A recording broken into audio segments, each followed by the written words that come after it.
बात बताऊं, बताओ, तेरे पास मैं आऊं, आ जाओ, एक बात बताऊं, बताओ, तेरे पास मैं आऊं, आ जाओ, जब से तुझको खो गया दिल तेरा दीवाना हो गया, दिल तेरा दीवाना हो गया।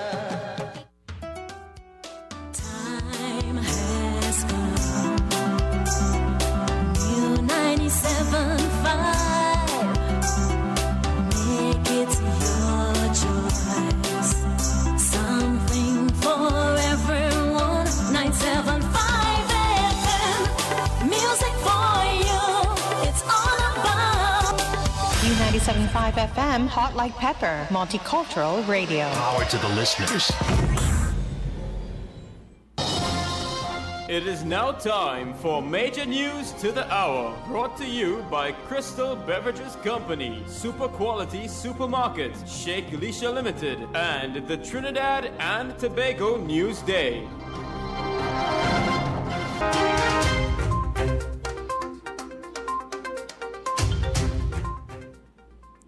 This is news to 3 p.m. on U97.5 Hot Like Pepper Multicultural Radio.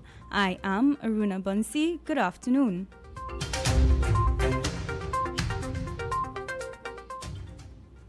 Four shots in Aruka. 4 people, including a home at Waterloo Road, following which the 4 were found to be bleeding.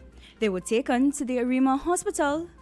Police investigations are continuing. Autopsy reveals a pharmacist was strangled. The strangulation of pharmacist Robert Sugrim is being investigated by Chaguanas, who operated a Fit for Life pharmacy at Chase Village, Chaguanas, was found dead last weekend. An autopsy revealed that his death was consistent with strangulation. His body was found at the upper floor of the pharmacy. There was no evidence of forced entry into the premises.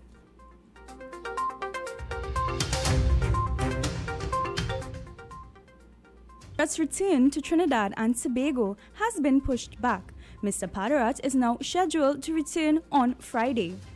He has been nominated by the United National Congress to contest the Princeton constituency, which he represented in the parliamentary term that has just ended. He has been in Miami since late March.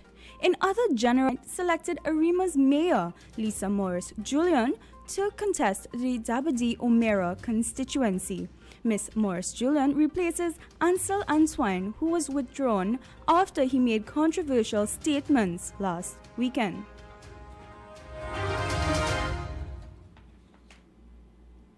The United States Customs and Borders Protection has seized 6 the people in a toolbox sent via air courier from Tennessee to Port of Spain. The revelation was made in a statement from Customs and Borders Protection. The agency said the seizure was made at Rafael Hernandez International Airport. The weapons were in a box marked gift shipment, with a declared $100 gift value. The Police Service Social and Welfare Association wants to know and is offering a reward of 10 providing information that could lead to the arrest of 2 days later. The Ministry of Health announced today that all 290 remaining nationals on the Enchantment of the Seas cruise ship have been discharged. The nationals are required to self-quarantine at home. County medical officers of health and the police service would monitor the passengers to ensure they comply with the home quarantine rules, the ministry revealed.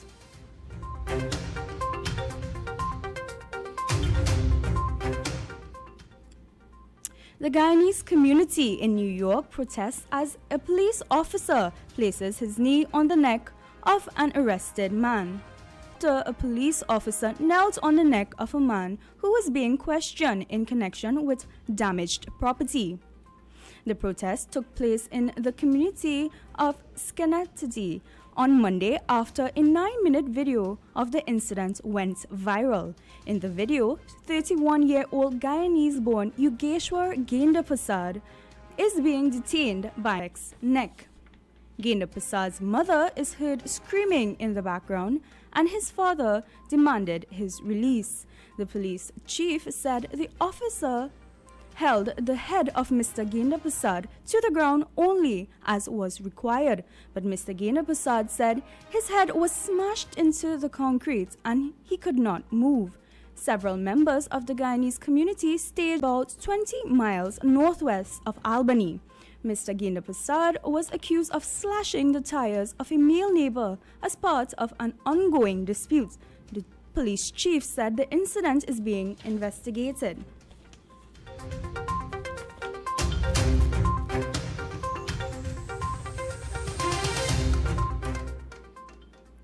That was Multicultural Radio. Up next is Politics 2020 with Mr. Ken Ali and Miss Ann Duki. I am Aruna Bansi. Good afternoon.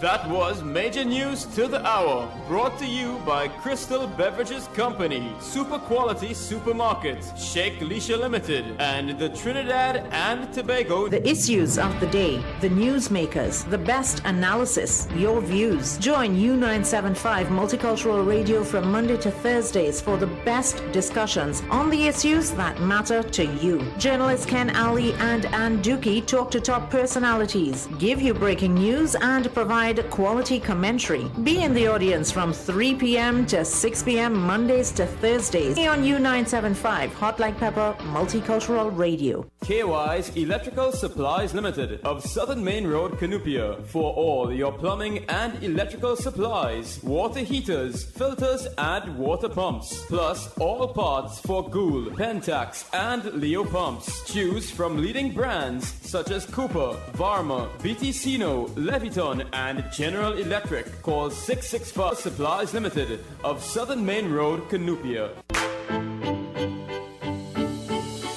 Visit Eddie's Pharmacies Limited newest location inside JTA Supermarket, C3 Center, Current Village, San Fernando. They offer blood pressure, blood sugar, cholesterol, and pregnancy testing, as well as all pharmaceutical products and over-the-counter drugs, along International Medical Card, Guardian Life Provider Card, and Republic Bank points are all accepted at their 3 locations of Eddie's Pharmacy Limited. RS Building, Rocha Douglas Road, Barrackpore, GN Building in Pinal, and C3 Center, Current Village, San Fernando.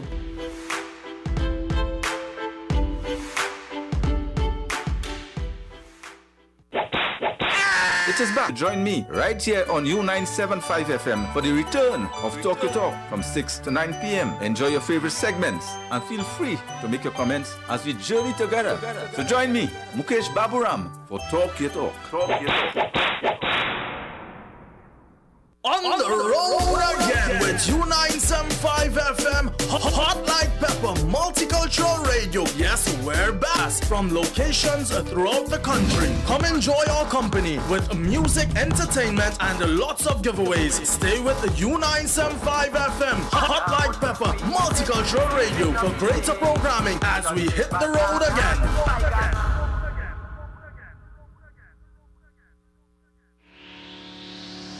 ESTT Exchange in Mayaro. We specialize in all types of meats, dry goods, liquor, beverages, ice, LPG, gas, motor oils, stationery supplies, and photocopying. We also provide rentals of tents and chairs for your every occasion. Come in and take advantage of our specials at reduced prices on liquor, wholesale, and retail. We are open every day, even on public holidays, for your convenience. TT Post here at Kathy's Cool Spot Enterprises Limited of number 86 Pearville, Mayaro, where our friendly staff will be happy to serve you.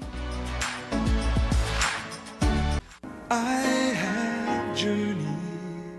Greeted in the wonderful name of Jesus. My name is Bishop Kelvin Khan from Endurance Ministry International. Our new location is in Railway Road, Londonville. You can tune into 97.5 every Sunday morning from 6 a.m. till 8. Tell your nanny and your nana, Jesus is the answer. Tummy Time with Ermi. Join me Mondays to Fridays at 9:30 a.m. and get tasty and exciting recipes. Learn to create dishes and much more. Live Hot Like Pepper Multicultural Radio. Yummy Tummy with Ermi. On the road again with U975 FM, Hot Like Pepper Multicultural Radio. Yes, we're back with our road shows. Be part of the U975 FM bandwagon as we bring you live broadcasts from locations throughout Albany with music, entertainment, and lots of giveaways. Stay with the U975 FM, Hot Like Pepper Multicultural Radio for greater programming as we hit the road again. Very much for being with us. We thank our colleague Aruna. She's going to be back at 4 with a comprehensive newscast and then again at 6 p.m. Now it's news and current affairs all the way to 6 p.m. The name of the program is Politics 2020 and the name says it all. It's Ann Duki, yours truly, Ken Ali and Shiva Parasram, who has us on youtube.com, RCLU 975 FM. Well, feel free to access us there. Also, our website. Thank you again for being with us. We appreciate it. We have a lot to share with you from now to 6 p.m. And as you know, you're an important part of the program as we had to get the thoughts of as many of you on all the relevant issues. And a lot of things are happening in the politics and outside of the politics, some other matters, some updates on the COVID-19 matters today, and crime remaining a frontline agenda issue, and so on and so forth. The opposition leader today calling for us, and so on and so forth. So thank you very much. We greatly appreciate you being with us. You know, one of the thoughts that was on my mind coming in here on a lighter note, and Shiva, I don't know if you heard Mukesh's program last night. Well, I had a time call in and sing a country and western tabanka song. Well, all country and western is tabanka songs, right? But this was a fascinating song. The man had to do an encore, and all the callers were called. Oh, it was I had a time of my life. Mukesh, that was really good. Randy's the organizer of Saturday's truck. I want to sing that song. I mean, and it was really good. It was a great tabanka song. That I hope we hear it again this evening. In fact, there's a recording, and for a light moment, we could play it.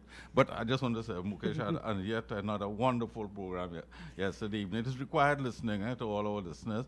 It is required listening, or indeed the rest of the package on this station. Okay, well, it's time for serious matters. Politics, you hear the drill, all that is happening. The more and more candidates being announced. The political tempo is quickening. Some issues are emerging about the candidates who have been shelved and so on and so forth.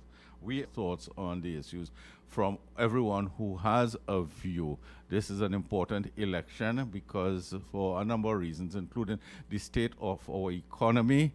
We are almost in a free fall. A number of things have been happening, major debt issue and so on. So the outcome of the election is important. We are keeping our eyes focused, and our aim as we get closer to the election is to bring as many of the players to speak with us. So we are, of course. Good afternoon, Mr. Ken. Afternoon. Welcome. There was a good saying with Dr. Rowley on a platform today of the and promotion. Right? That if you do an election, you're going to tax them. And these people was up and west. I was thinking to go on the next station today, and they asked her a question about the $15 billion shortcut. That you know what you want to say? They're going to make the economy well by making people spend more money. Who's going to spend back then? They're going to get austerity measures. They'll be coming through the grandchildren notes. Thank you. So that matter of election spending and so on. Thank you very much for starting us off. It is 3:16. Our numbers are 6367547. 2275739. In addition to that, of course, you know, you can catch us on our social media platforms. Good afternoon. Hello. Is it that we haven't heard you for a little while? No, man, I call you up to Sunday. Okay. I mean, we're missing you now. We're not hearing you. Can't hear that. All this project Rowley start. And projecting to start at Ton Southern and at Ton Soil and this contract going on to go. where we getting this money if government change to do them work? Well, whether government change or not, where we getting the money. In addition to that, a point that has been made, and Ved Seram is going to be here again today, and he makes the point, as others too, Vassant and so on, is these projects must add to the productive process of the... Loan we take, is there money, is that money still back up in the treasury? Well, that's a good point. There's $200 and something million this PK Bucket man borrow for road patching and all this thing. Mm-hmm. Where the money? Mm-hmm. Whether Yeah, that- well, that- no, that there money has gonna been... need- That money going to need $21 billion for the COVID too? No, well, there has been some funding, $6 billion plus.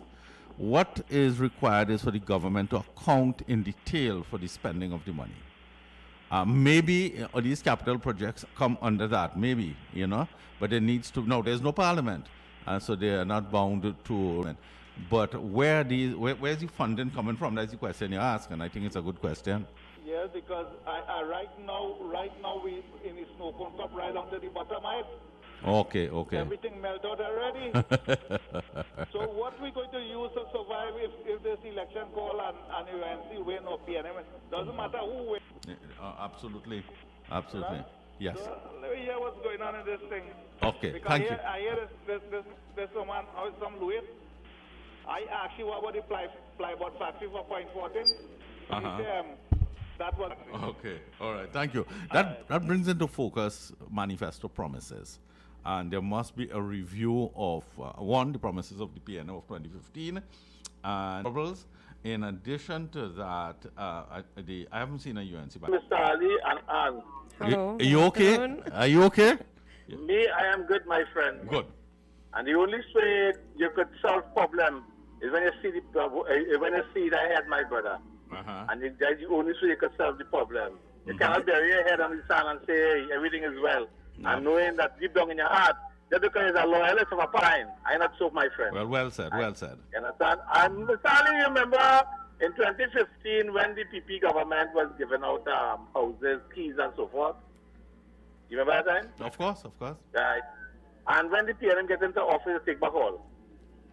I hear now that the PNM give out land now for petition. Right. And now you've seen contractors and getting contract all about and doing it because you know why? They want a fully population, but the next administration coming in will have to find that money. You understand, to pay them because them don't care, you know. Them only just trying to just, I saw and what they could see, and according to our man, them only cleaning the river and them only way as far as the eye could see. You understand? Because if you go to the Caroni River there, to the mouth of the Caroni River to the, by the sea, you will see that they're showing you that higher than the normal river itself. Nobody want to clean it. You understand? So you will find all this. You understand? And today I hear in Rowley, Mr. Rowley going to Tobago and threatening the people. And he said, for them, vote for me. I would not forgive all you. I threaten to do it. You understand? That he cannot bully you. Because Mr. Manning said that. He tell get away as a bully. You understand? He bully you. You understand? So he bullied the people to vote for him. He said, Watson Duke has some allegation. You understand? But who don't have allegation? You understand? He clean. You understand? He watching the and say, I clean. You understand? But you see again, Mr. Ali, the PNM have a tendency, and they both look and see what's happening from 2015 to now. They blind their eyes off the country, and they suffer their own people, and now they want to give them a handout and expect them to vote for them. And may I remind you, when you go into fight for a seat, it's about helping the people, right, Mr. Ali? Right. I seen a smile now gone, and he said, what now, he totem feeling? He said, listen to me, when Mr. Jarman was the chairman of the corporation, she didn't treat him good, nothing happened, so he gone there with a vengeance. But you and I know he's an agent of the PNM. He's an agent of the PNM because he's the same fella. All right, we don't know that, but go ahead. He's the same fella, big contract on the PNM. He's the same fella, get land, I think, one of the UNC and turn on and be mad. Thank you. I'm glad you went on that matter of Tobago. We dealt with it yesterday, but in my view, not enough. It is unfortunate, very unfortunate that the Prime Minister would say what he said. If anybody owes Tobago not only human travel, cargo travel, to the point where a lot of businesses shut down and a lot of people lost their jobs. And that was a scandalous state of affairs. Let's get this call and we come back to that after. Good afternoon to you. Evening, Mr. Anduku. Evening, Mr. Canali. Afternoon, sir. Well, I want the point, is that in a democratic society, right? He went down point and tell people, this is what we did with the hospitals, and if other want to vote otherwise, vote otherwise. But then you're going and threatening Tobago. So very different between Tobago and the point people. I understand the logic there. So, we know these, but still I think at this, that's kind of unfortunate to understand. So you don't have to make any statement at this point in time. So I think it's that kind of very, as we say, unfortunate statement. I think so too. It's not acceptable. Remember all the crises we had. A lot of businesses. We must talk to Diane Haddad one of these days, and she's a businesswoman. She's now a politician, and she used to be telling us about the impact on the social and the economic state of affairs in Tobago. Good afternoon. Good afternoon, Ken. Good afternoon. I want to make a simple request to the people of Trinidad and Tobago. If you have lost your job, make sure your friends and your family and you yourself do not vote for the PNM. If you have a vehicle and you have to go on the road and bad, do not vote PNM. If you have to put gas in your car and you know that the price is too high, do not vote PNM. Thank you. Okay, thank you. 636-7547-227-5739. We're talking a lot of politics, but of course, other things. Test cricket started today, but there was a lot of rain in England. We'll get to all of that after this caller. Good afternoon to you. Ken, hi. What happened to the two three-canal cutlass we was buying? The 2-3 canal cutlass. I thought Rowley said he was buying 2 cutlass boats for the the catamarans. Well, one is coming from Austral, and it really in Vietnam, and it was due for delivery. Clearly, it is unlikely to reach here before the election. I don't know. It could still arrive. And what about the next one? The next one is being made by Incat, but I don't think they made the purchase yet. I think there were some financing issues, so I don't think that one. But this issue is part of a wider issue. What is the name? Galicia. Galicia had a contract. Since then, we had how many things? The Cabo Star, the one with the French name, the one that came from China, all of that. A lot of cost to the taxpayers. We had the tug and the barge. We had all kinds of things, and so some of them with hull problems. This 2 cutlass boat, they say, supposed to come since, March month or something? Was 2 companies was building it. What happened to them 2 big boats? Well, this is what I just told you about the catamaran. Not them 2. I talking about 2 cutlass boats they was bringing for the Coast Guard. For the Coast Guard. Okay, all right. Well, we check on that and we'll give you an update on that. Some people say it was worth 60 million US was for below the water and sailing. For Platon submarine. Right. Let me hear something about that, Rowley. All the PNM talk about that, man. Okay. We money done gone. We want to hear about it. Yeah. Okay. Needed for Couva South constituency, and that was a paid political announcement. Good afternoon to you. Mr. Ali, take a minute, please. Yes. Mr. Ali, I seen Abdullah go about oil and gas more than anybody else. But they have it on tape where Abdullah was making secret deal. They have denied it. Let me tell you, they have denied it. Right? I just wanted the interest of balance. Yeah, that was the one with the union leader. Yeah. They denied it. That's the one, Munila. I think never seen it. So, at the end of the day, let me go on. Oh, no, just be careful with your language on public radio. Yes. Make your point now, but be cautious. My point is that he go on point up here now and tell them to vote for he. You understand? He could do it better. You understand? Abdullah them is people will just take your vote and they do nothing because he ain't gain. He might do. Remember what the gentleman said earlier on. If you lost your job and your family lost your job and your friends lost your job under the petrol chain, take the mantle and put it on the PNM because they are the one that caused it, my friend. Thank you. Thank you very much. We continue to take your call. 636-7547-227-5739. Good afternoon. All right, that didn't go so well. Call us back, 636-7547-227-5739. We expect Wade Searam this afternoon. And, of course, we'll talk about, we're going to ask him again to discuss the economic issues that it should inform the campaign of 2020. Good afternoon. Good afternoon, Ken and Anne. Hi. Busy lady with all our input, yeah? One of our friends and callers and listeners for her involvement and assisting this lady in her time of need. Good afternoon to you. Good afternoon, Mr. Ali. Good afternoon. Yeah, I heard yesterday that there was some kind of controversy with this guy from Princess Town, this Barry Kadara. Yes, his return. Okay, he returned? No, he has not returned. Now, he was due to return tomorrow, but we're hearing he will return on Friday. Yeah. He's supposed to return on Friday? Yeah, that's the latest we're hearing. Yeah, well, if he do return on Friday, it shouldn't be a problem. He has to go into quarantine and then... Quarantine? Now, how long is quarantine? How many days? 9 days? I don't know. But I think it's not 14 days. right, well, and then that may pose a challenge in terms of his nomination. But having said that, I also think that I should confirm that before I say it on public radio. But I think the others for him or for any candidate, right? Once you sign the requisite forms and so on. So we will confirm that, right? We'll confirm that. But, well, I hope things goes well. Yeah, we hope things go really well, and for all those who want to present themselves to the electorate. Yes. Thank you, sir. Good afternoon. Good afternoon, Mr. Ali. Good afternoon, sir. I just want to make a little comment about those boats. Yes, them boats. Mm-hmm. I said on the radio a couple of days ago, no procurement legislation. And these things were about no. Yes. All, like I said, all of these big purchases carry commission. Now one is coming, two are supposed to come from Australia. Now, that's one from Australia, but one coming from Vietnam.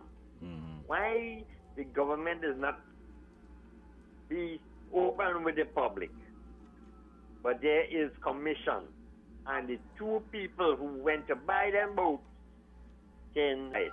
That is why we have no procurement legislation. Well, all right. All right. Thank you. We don't know profited from it. But what is a fact, and I have said this repeatedly, that there is no procurement and these are big ticket purchases. But let me say it again, we have no evidence that anybody profited in any illegal or illicit or immoral way. All right? I just want to make that point clear. Good afternoon to you. Mr. Ken. Yes, sir. That's not travesty.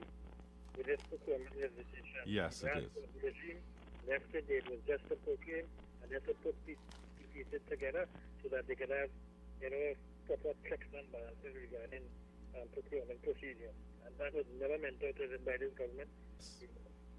And in the 11th hour, they tried to bring up a yes. thing that they bringing it. And it left in Parliament Day, Parliament Peru. They had nothing again to do with that. And they come in now and see, and this thing in it, lady, when I ask you a question about procurement legislation, you say, well, at least we bring it to the Parliament. Imagine that. After 5 years. And they bring it at the 11th hour, and it's Peru. Yeah, and the manifesto said that was a priority. Yeah, we'll quote from the manifesto. Priority for food. Thank you. Yes, I share your thoughts on that. Good afternoon. Ken, good afternoon. So, it is not amazing to me because I hear it all of the time. Somebody believes that every time a government official go and he buy a split pill, he get a piece of it. Ken, listen, there's a Freedom of Information Act in this country. You can apply to the Freedom of Information on virtually anything that government does. And that's in spite of your government, which sought to clamp down on that. But go on with the point. Come back here and say what you know. But Ken, let me tell you what I know. Where the security vessels are concerned, the Cape class vessels, those vessels were purchased via a loan from the Australian government. Anyone here want to believe that the Australians spend their money in a way whereby when they spend that money, somebody gets something and puts in their pocket? That is not going to... As for the passenger vessels, I'm not too sure in relation to those. But I can tell you where the security vessels are concerned. I heard that from the lips of the Prime Minister. Yeah, and from Eric, let me engage on this briefly. Yes, A loan, as I told you before, I don't like to repeat excuse, a loan is a loan. A loan is not a grant, and a loan remains on the debit books of every taxpayer in Trinidad and Tobago. Yes, so we just like need the to Cuba repay Hospital it. So I don't want. And the cycling stadium and the swimming stadium and all of it, they are loans. Go ahead, I'm listening. Everyone, whatever it is, I'm not defending anything, but a loan is a loan. In addition to that, just remind me of the maritime experts who went to make the purchase. So while assuming, let me tell you what happened. And if you saw it in the newspaper, you would understand what happened. To purchase the boat, the Coast Guard commander himself went to liaise with people in Australia to tell them exactly what it is they wanted. That was in the newspaper. Yeah, that was in the newspaper. So that when the boat comes here, it is going to be suited and ready for those persons who are to use it for patrolling our waters. So what we did is we sent a child to buy a vehicle. When we commit to, let me finish, Eric. When we committed to buy the vehicle, we send the driver to say, listen, I want it air conditioned like this. I want this stereo, the upholstery like that. You understand what we did? And this is taxpayers' money. This taxpayers. Listen, we bought this, which we still can't sell even as scrap iron. Even now, we can't sell the MVCU as scrap iron. Ken, let me put it to you this way. What the Prime Minister did was to speak to the Australian government about advancing money in order for them to purchase the boat. I thought we covered that point just now, Eric. I thought we covered the point that a loan remains on our books. Listen, yes, we have to pay for it. You think anybody give anything free? Well, I think you're... Ken, it's only in Trinidad we know you don't have to pay property taxes and you could live. And then we could go and borrow money a year. Thank you, Eric. Lose from 2010 to now. Thank you, Eric. Right? But no, Ken. Quickly, Ken, let me finish with the boat. I want to finish with the boat, quickly, Ken. please. Those boats were purchased by a loan from the Australian government. But you saying the same thing for days now. Every day saying the same thing. I'm challenging someone to come here and You're like a husband who only making excuses now. Yeah, he has no new. He has no new lines. The same thing over. Ask Great Mark how they are corruptly purchased. Eric, thank you, brother. Calls, but continue to call us 636-7547-227-573. When the government came in the power, right? We had a high bill of gas subsidy, right? The gas subsidy bill was a good couple of millions, right? And I that choice to choose between getting easing the gas subsidy by the other option between raising the gas and the property tax. So that's the way the two balances and see which one. But we can't raise gas to this extent and expect the same people now to come back and pay this level of tax. I mean, if you believe that the old taxation, which was just a nominal fee, just sham legality. And even some parts said like the people who are in the boroughs and they got unfair to them because they're paying 10% of the value of the property, which they didn't really choose to live in San Fernando sometimes by the boroughs. So I think with the point where they raised the gas to this extent now, I mean, the population really wouldn't be able to handle that tax on the other end now. And then you remember in Trinidad, we don't have any the building material and so on should have been, we don't have like any subsidy or such, we had to pay the full brunt of those of us who had to build houses. And then you had the people now who get any subsidy houses. And IHC house not available to every citizen in Trinidad and Tobago, which is kind of making the system unfair because all of us are citizens and taxpayers. So in that way, if a house is available to everybody, well, then no other matter choice. So I think, the balance should have been struck there. It will be a little tough on the citizens now to bring on that tax on the properties now, which you have to scrap the houses 15, 20 years period and going jib. And none of the government saw it fit to even have a subsidy on materials for people who were taking the strain for the government and not applying for HCO. And that should have been an option of the government. To you. Good afternoon, Ken. Good afternoon. Breaking news. Kind of election. The CCJ basically allow Jack Dale and Ali. Yes, jurisdiction to appeal. Yes. Right, they allow that and they set aside the appeal judgment. Basically, they're saying they should not have engaged in allowing that appeal in the first place. And they put it back to GCOM and they direct that GCOM chairman to reissue the instruction that she gave in, I think is sometime in March or April to Lowen Field to use the vote. And another thing they said that there should have been no interpretation of valid vote, meaning valid vote was clear and simple, meaning what it meant. So that 2 minutes ago, that was the judgment. Yes, I'm seeing that here. Thank you very much. Thank you. I'll give some more details on that. Yes, thank you. Let's take this call.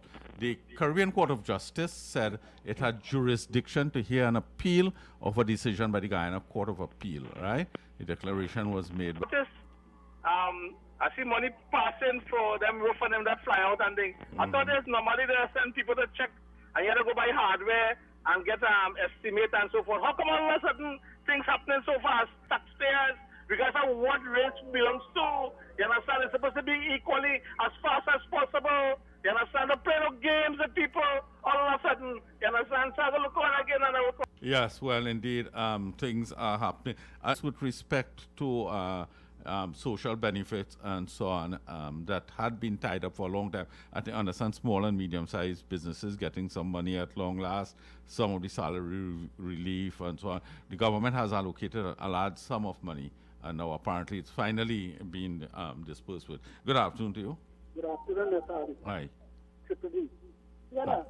After hearing Eric's contribution, I'm not like tripping off by. No, sir. No, serious, man, something real bad. I advise him go to a doctor now early. No, sir. My good friend, we sat in John Council. Mr. Marrington, yes. Okay.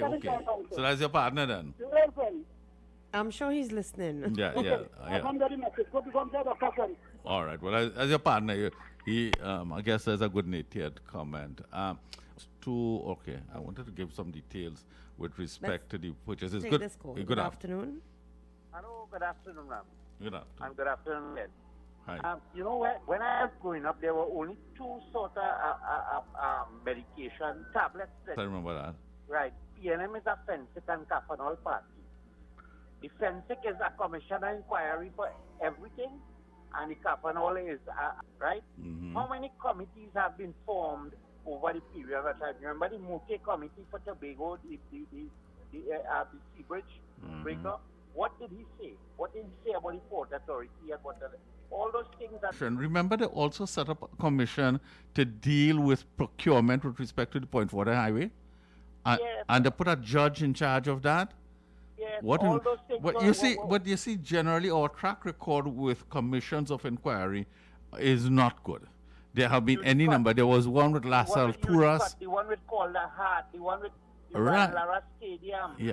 To me, the most effective... The Hindu Credit Union. Absolutely. Everybody's still walking about the place, free and shaking hands. Of millions of dollars. Do you know some of those commissions cost $100 million? Yes.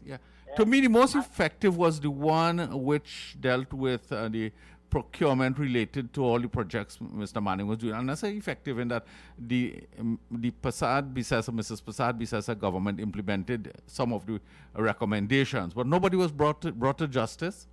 Nobody was arrested. Even serving the Landed Commission of Inquiry, Justice Anasty Seeley said, and I read it up to the other day, that there was something wrong enough, but the person who was involved was exonerated because he was not given a chance to reply to certain allegations. So it was a technicality. Right, it was a technicality, but something wrong enough. Gravel and sand was walking enough. Gravel and sand was walking from one side to another. Yes, that is true. Right? And there were serious misdemeanors and allegations against certain people, right? And those people are pontificating right now and behaving as if they own certain parts of the country and the island. There's allegations against them, and those people have allegations that were read into Parliament. A person was read into Parliament as an alleged rapist, in the Hansard, It was read into the Hansard, and the person himself said that his name is in the Hansard with allegations of being a rapist, right? And when they didn't get through with that, and that, oh Lord, the wastage of money for committees and things, that is a waste of time. And those people around where that committee was formed, I'm sorry to say it, but they are functionally illiterate. All they do is the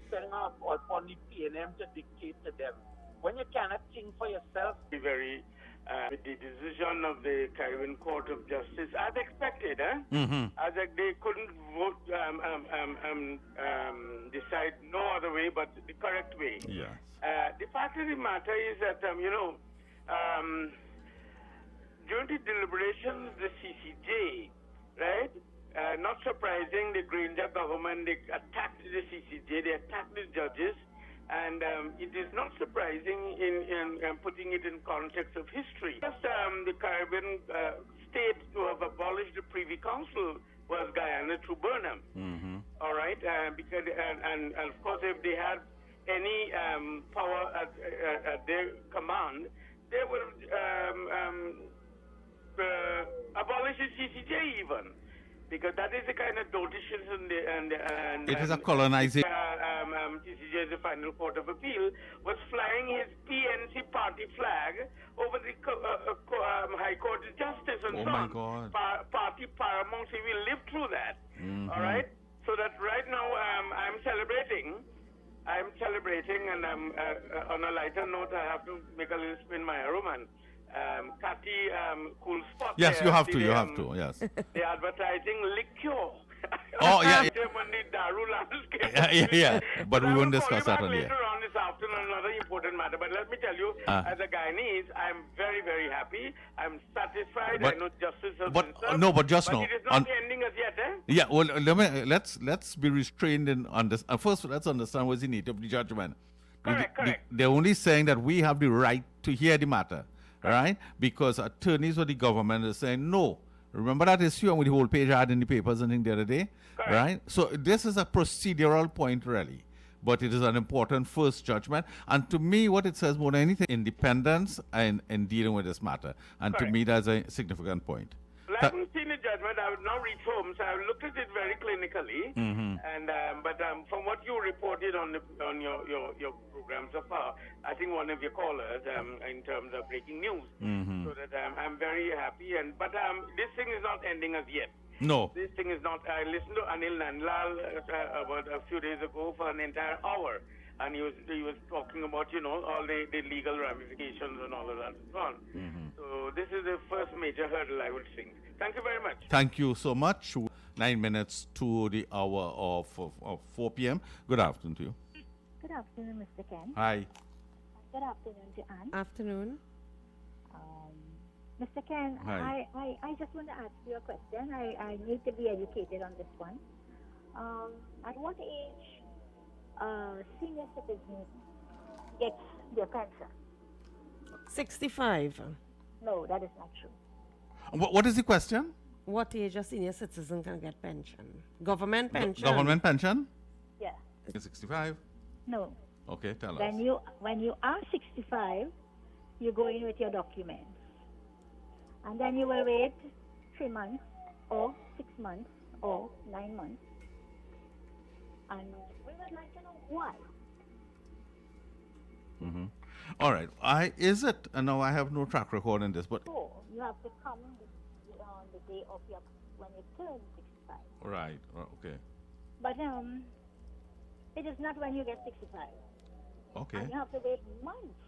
And it is not fair. Process it. I don't know. Good afternoon to you. Mr. Ali, I could get a minute. I wouldn't call unless somebody tickle me. This fella I call Hazy Crawford, right? I remember Mr. Pandey asked to name one of the stadium after him in Tobago, correct? And the PNM condemned that. They didn't want to do it. They didn't want. Right? Okay. Yeah, they didn't want to do it. They never do it, a matter of fact. And it wait until Mr. Pandey gets into office, right? And Mr. Pandey name it after him. Go back 10 years, see the UNC do it.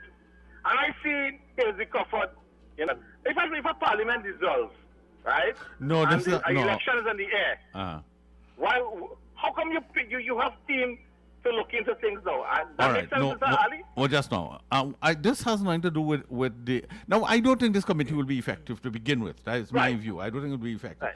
But I would like to suggest that we don't bring Hazy Crawford into the politics. Hazy Crawford has been a distinguished citizen, stayed away from the politics. I am not bringing him that. What I'm saying to you, PNM denied Criticize the committee if you want. Years. And now they're in difficulties they're going to ask Right, them he or raised the something. point. Okay, sure. Criticize the government on the issue, but Hazley Crawford has been outstanding Yes, citizen. I am not attacking the gentleman. Right, When I spoke I to him, I understand know the him. point. I mean, I was old enough to know that when he win, you know what I mean? So, in the end of the day, but you see, as I said before, and I'm asking the people them now, take everything you put them out because they are nothing, and them are nothing the same right now, you know?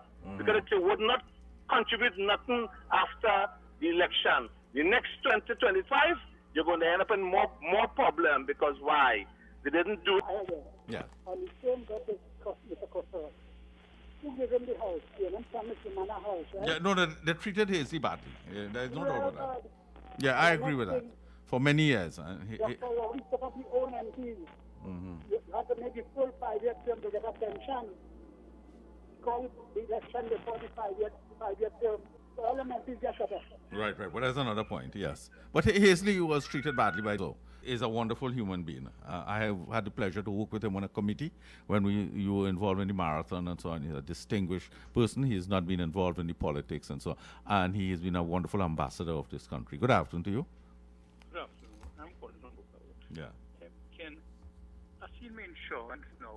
I have the mag limit, 65 or 75 or whatever. For third party, when I just say insurance gone up. I wonder if it's COVID insurance that gone up, or did they just send it up? You know, could you say it again? I am just having a little difficulty here. You want to know if COVID insurance that went up or general insurance? Oh, okay. Well, okay, we could talk to Yeah, for the insurance, right? And it was Guardian General, right? And they sent up my third-party insurance to 300 more in one of my vehicles. Did you? Yeah, I asked them, and they said, well, insurance gone up. I can't understand how it would go up because I have the maximum nothing for nearly 40 years and all these sorts of things. I can't understand why. I was thinking whether it is COVID that sent it up. But you know, these insurance companies, as I said, the three most difficult people to deal with in Trinidad is you don't get nothing from them besides old talk, politicians, banks, an insurance company. You can't win with them. But you always have to be with them. Yeah, whether you like them, hate them, or dislike them, you always have to be with them. So we will monitor what's happening in the industry. One point. One point. I see Mr. Rowley pick recovery. Whom? A team Yes. that he picked, right, the recovery team. Right. And with one ethnic group. That crossed my mind, but you know what I also thought? I don't know what maybe he is thinking. Right? And I don't want to pretend I could think for any politician, but I'm just trying to suggest that. Yeah, but that crossed my mind too when I saw the members of the team. Right, but what about these people who are getting the money? My last point is what about these Quickly, we head into the news. Yeah, the insurance, the old age pension, she would get the money retroactive so long she reaches 65, whether it take at 60. Okay, thanks for explaining that. Yes. Thank you very much. Yes, thank you. You get it retroactive. You get a little back pay. You get it retroactive, so you will get it early at 65. Good. Thank you very much. Okay, the calls are coming in, but we are close to the 4 p.m. hour. We take that break for the 4 p.m. newscast. We come back. We remind you, Veda is going to be with us just after 5 p.m. But as it pertains to the election and so on, we'll be right back.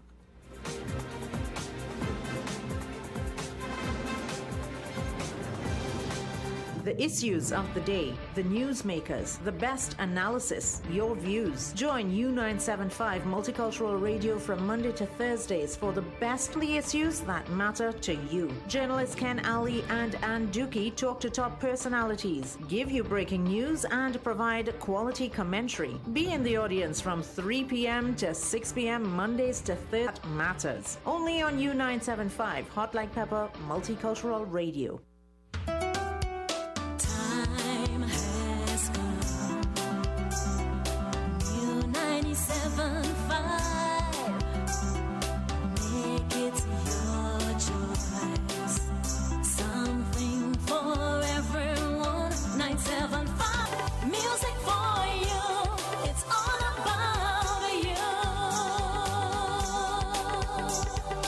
U97.5 FM Cultural Radio. Power to the listeners. It is now time for Major News to the Hour, brought to you by Crystal Beverages Company, Super Quality Supermarket, Sheikh Elisha Limited, and the Trinidad and Tobago News Day.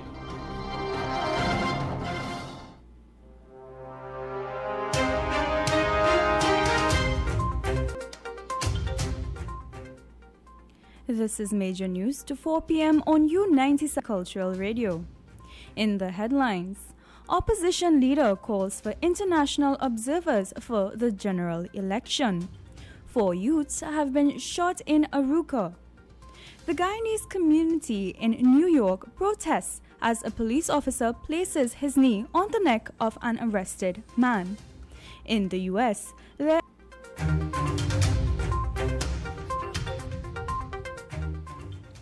With the details, I am Aruna Bansi. Good afternoon.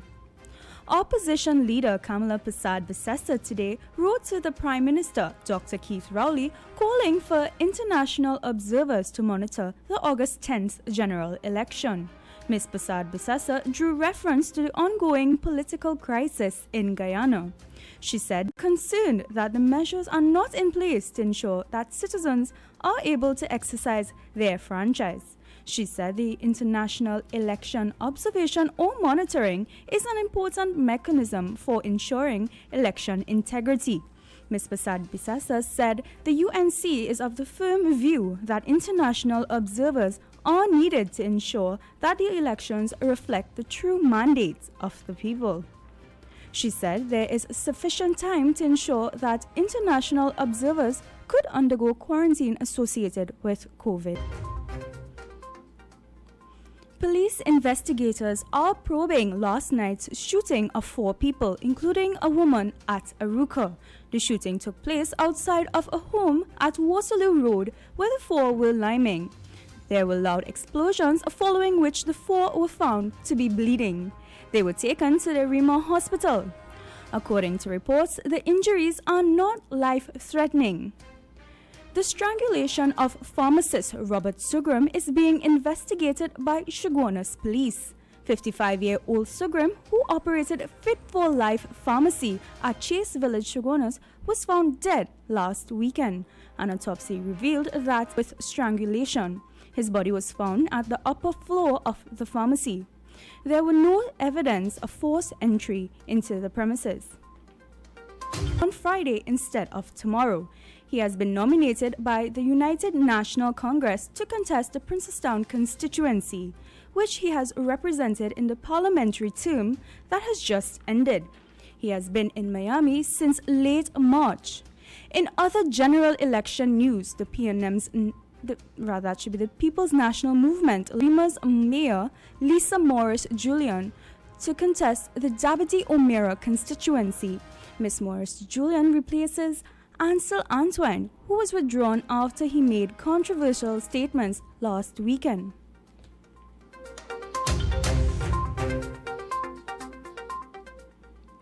The United States Customs and Border Protection has seized 6 semi-automatic pistols and 9 pistol blocks sent via the courier from Tennessee to Port of Spain. The revelation was made in a statement from Customs and Borders Protection. The agency said the seizure was made at Rafael Hernandez International Airport. The weapon marked gift shipment with a declared $100 gift value. Homeland Security investigations took custody of the seized weapons. This Social and Welfare Association is offering a reward of $10,000 for anyone providing information that could lead to the arrest of the murderer of Police Constable Alan Mosley. PC Mosley was shot and killed on June 27th as he visited friends at Mover Old Road. He had just completed a 4-week training and was due to resume duties 2 days later. He was the father of 5. In COVID-19 related news, all 290 remaining nationals on the Enchantment of the Seas cruise ship have been discharged. The nationals are home for 7 days. The ministry said County Medical Officer of Health and the Police Service would monitor the passengers to ensure they comply with the home quarantine rules. the ministry revealed.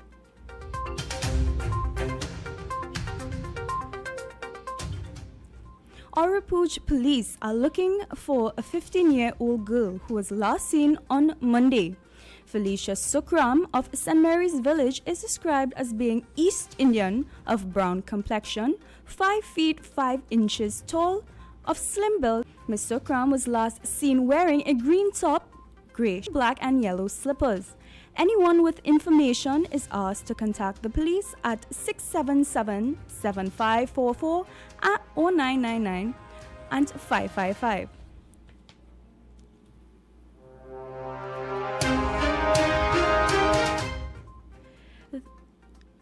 There have been protests among Guyanese community in New York after a police officer knelt on the neck of a man who in connection with damaged property. The protest took place in the community of Schenectady on Monday after a 9-minute video of the incident went viral. Heard screaming in the background, and his father demands his release.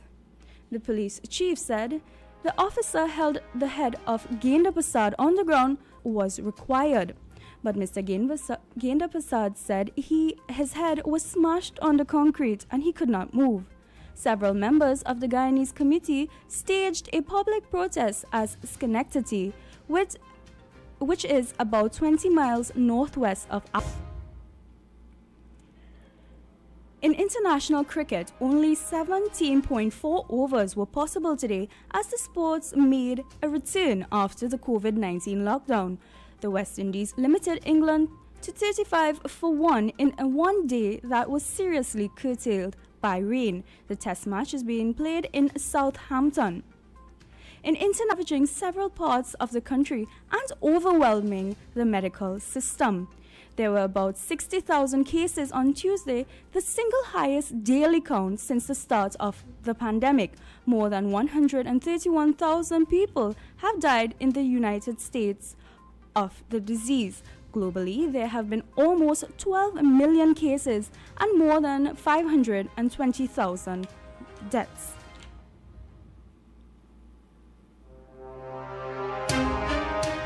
Here's a look at the weather expected despite occasional brief showers occurring in few areas. There is a 20% chance of a few heavier showers or thunderstorms developing during the afternoon in western coastal areas of Trinidad. Tonight will be mostly clear but hazy and warm. There's a moderate concentration of Saharan dust in the atmosphere.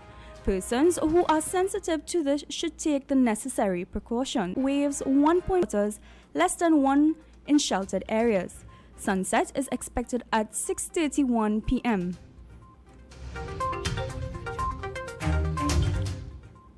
That was major news to 4 p.m. on U97.5 Hot Like Pepper Multicultural Radio. Continuing is Politics 2020 with Mr. Ken Ali and Miss Ann Duki. I am Aruna Bansi. Good afternoon.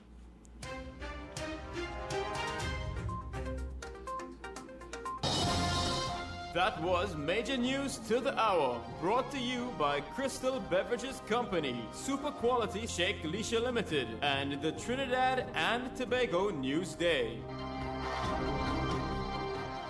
Hurry to 3C Tool Rentals, number 77 Bonaventure Road, Gasparillo, for your business and personal tool and rental needs. Available for rent: coring machines, compactors, concrete vibrators, demolition hammers, drills, welding units, trash pumps, hydrostatic test pumps, and so much more. We offer free transport in and around Gasparillo and at very competitive prices. Visit or call us at 650-2362 or 107 Bonaventure Road in Gasparillo for all your hardware materials from foundation to finish. Not forgetting all your general contracting needs. We have it all located at 107 Bonaventure Road in Gasparillo. Just call Tiki Ali at 650-2180.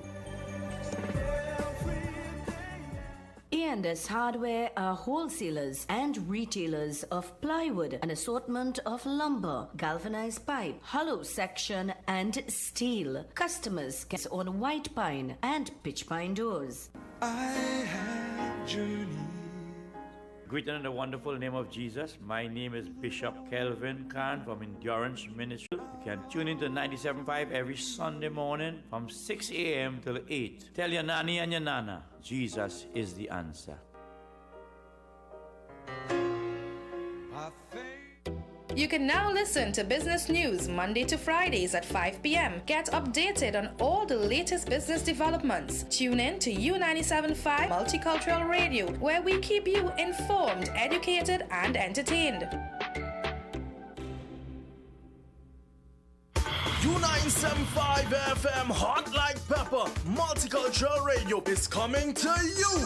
All loyal listeners bringing goodies too. That's right. The U975 FM family is taking over the streets with us this Saturday, 11th July 2020, and continuing throughout the upcoming weeks. Central Trinidad, this is your time. Look out for a 40-foot music trailer of raw power, powered by Randy B Sound Company, passing in your area. We start in Couva, then head along the southern main road into Chaguanas. Felicity, you will not be left out. Bokal and Caroni with a smashing after party.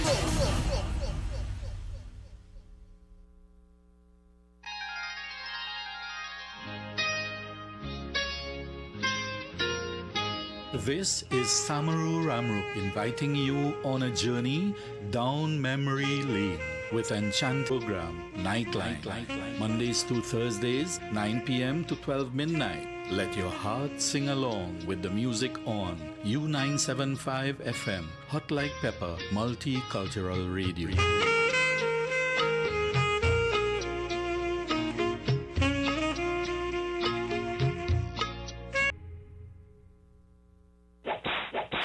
It is back.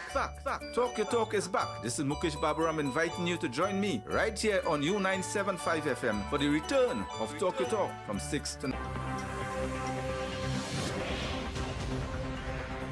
4:14 this Wednesday afternoon, the 8th day of July. Thank you for staying. We continue the discussions on Politics 2020 on U975 FM, Hot Like Pepper, Multicultural Radio. Good afternoon. Good afternoon, Mr. Ali. Hi.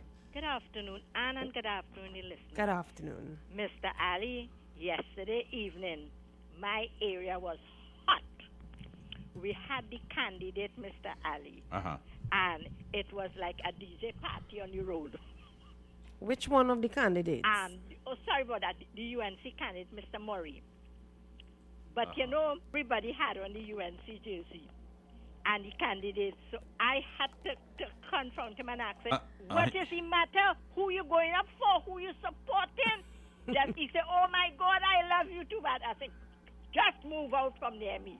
If you support any UNC, you have all these people have on the jersey. You have on no jersey. Who you supporting? And he was shocked. He was shocked. He said, oh my God. But anyhow, afterward, you know, as a bit of pick on how you do it here on your radio. Hello? Yes, hello. You're listening to Politics 2020. Continue to call in on 636-754-739. Good afternoon. The candidate must wear, the top man must wear the party colors. Good afternoon. Mr. Ali, I don't know if you heard all the contributions about the candidate. Yes, he did. Yes, but he think about it. He said, oh my God, I love you. I said, please hold it Friday. If you see candidate, support the party in full swing. Of course, you have to get down to the people. Yes, but you know, a little bit of picong is good for the in the politics and election. But there's more than picong. That's a serious picong. That's a serious matter. Mr. Ali, I say I fear no man except the Lord. And you see how Bank villagers call and shout, and say the party and the party. But anyhow, Mr. Ali, I met the lady daughter today. Oh, that's nice. Yes, because as I told you yesterday, she has some challenges. I don't want to mention it on your radio. No, please. Right? Because, you know, when someone say things in confidential, you have to keep it. But I will see to it, Mr. Ali.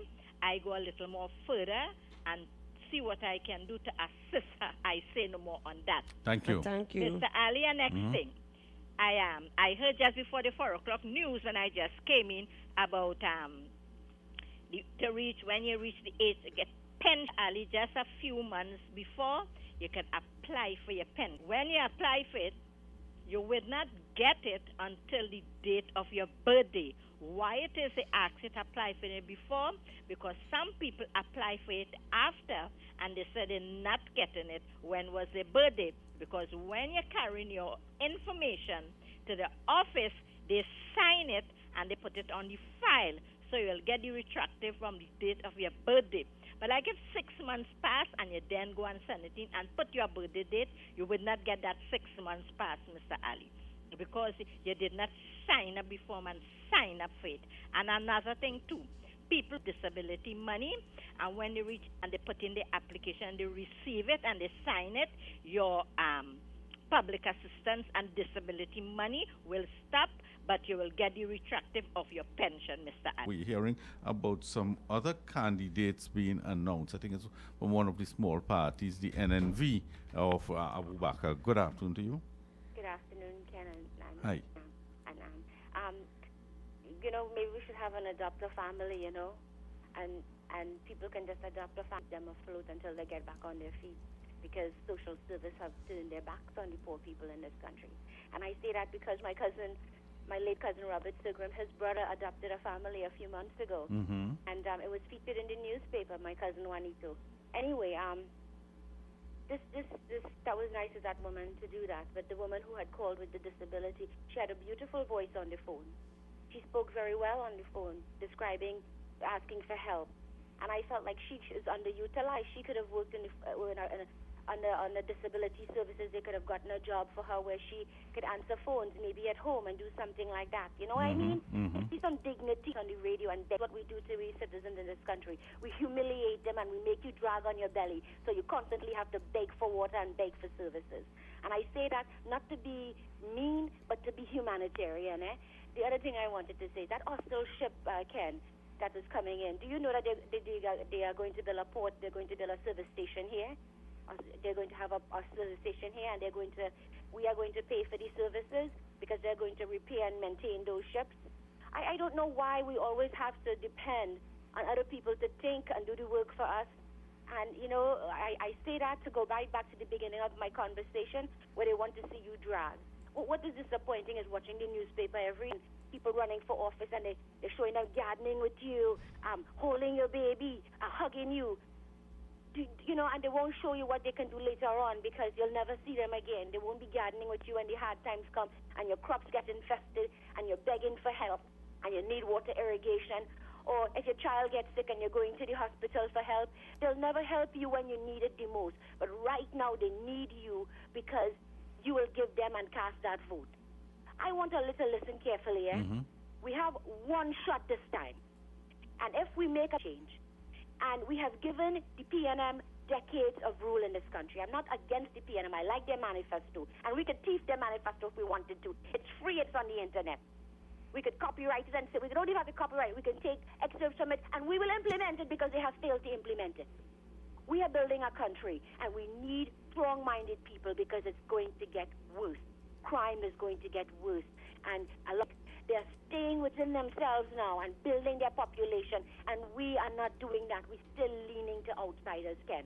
And we need reference. Cindy's is building a trust fund now. They're investing now, and they want to build the universities fund. How much manage that fund, and where is that money going to go when they get all those investments? We are not asking the right questions. I think we need to start digging deeper and figure out how can we get our young people into real jobs with long-term impact so they can raise good children one day. Ken, that is my comment. Thanks. Thank you very much. Continue to call us 636-7547-227-5739. More candidates being announced. The campaign is intensifying. Good afternoon. Pension. So it's so easy to come on the radio and say certain things, but when you go to the office, there's different things, you know, and we have to go according to the law when we get into that office. What they tell us, we must do. We cannot do what they don't tell us. You know, we don't do our own thing in there. So I went before, just like the NIS, thinking before they were taking the documents, up, whatever, because they need some time, right? So, when I went there, they said, Mom, you have to come today. Your voice is dropping. You have to come on the day you are 65, right? So I have to go according to what they tell me. I cannot go according to what somebody come on the radio and say it will be so and it will be so. No, all right. I think what Yeah. the others are saying is that it would be retroactive. In other Understand that, but you cannot come and say, well, you know, if somebody go and do so, they wouldn't get it. They wouldn't do the right thing, so they wouldn't get it. No, we are not so, you know, illiterate. We know what we are doing, you know. So that is the position there, and Okay. I'm glad I talked to you about it. And thank you very much. Keep us informed on how Right. it goes. Okay, Mr. And Ken. best wishes, and thank you so much. 4:23, time check brought to you by Mr. Rajendra Rampasad, Hoover South Constituency Candidate Movement, and that was a paid political announcement. Good afternoon to you. Good evening, Mr. K. Good. I'm good. I am good. And good afternoon, Anne. Afternoon. Well, our candidate passed last 2 weeks, and he's Mr. Aloy. Aloy Hunt. Yeah, Aloy, yeah, Hunt. Mhm. Yes, and he had on his PP and so on. Okay. And he didn't shake his hand, but, you know, he gave you a bounce, you know, with his elbow. Give your elbow, right. Yes, yes, with the elbow. And, oh, God, that was nice. They well shared jersey and thing, and talking to them and so on, and they shared jerseys. That was nice. We didn't have to tell him to put on his jersey. He had on his. And did you hear the singing segment last night with Mukesh? Man, I heard it a lot. I enjoyed myself. That fella had Tabanka. Yeah, serious Tabanka. Yeah, King is my name, yes. Yes. King sing a nice song. That was nice. Yes. Well, I sing in the last because he didn't have much time again, we mean. Oh, okay. Well, Yes. I'd listen to you this evening. Yes. And this girl who just talked to you there, just before, I called. That is Leela from Barakpur. Hi, Leela. You could call in Mukesh's program this evening. Nice hearing your voice. And make a little sing too. Sing a Yes, song. she does sing too. She does sing Good. too. Thank you. Thank you very much. Thank you. Continue to call us 636-7547-227-573 for you to be in this audience this evening, Mukesh, from 6 to 9. Good afternoon. Good afternoon, Ken. Good afternoon, Al. Good afternoon. Ken, the question that I'm asking now, this team that the Prime Minister appoint to deal with the situation in them depressed areas and them. Now, he called election, so there's no parliament anymore. You call and you appoint a team. What type of legitimacy that this team that I think now it comprises about 8 or 9, what type of, let me say, after they do whatever they investigate and think, if whatever they present would have any sort of like value to, if the government change, that they would probably want to implement it. So you just hire somebody and you're paying them whatever money that you need. You're paying these people. Nobody knows what are the amount of the fees that you're paying. You know what type of report they're going to present, and this is the way this government, this Prime Minister, coming to give the population something to vote them back into this country. And one thing that he always brings up a lot of times when he debated and looking to criticize the previous government is that how much contracts and was signed just before the last general election.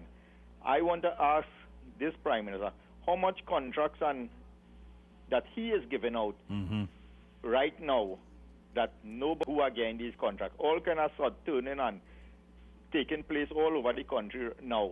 And the same thing that he is doing, he was very critical of the previous government and brought up a lot of issues about how they give out HEC contracts 5 days before the general election, and once a bacchanal make. And now we come and doing the same thing.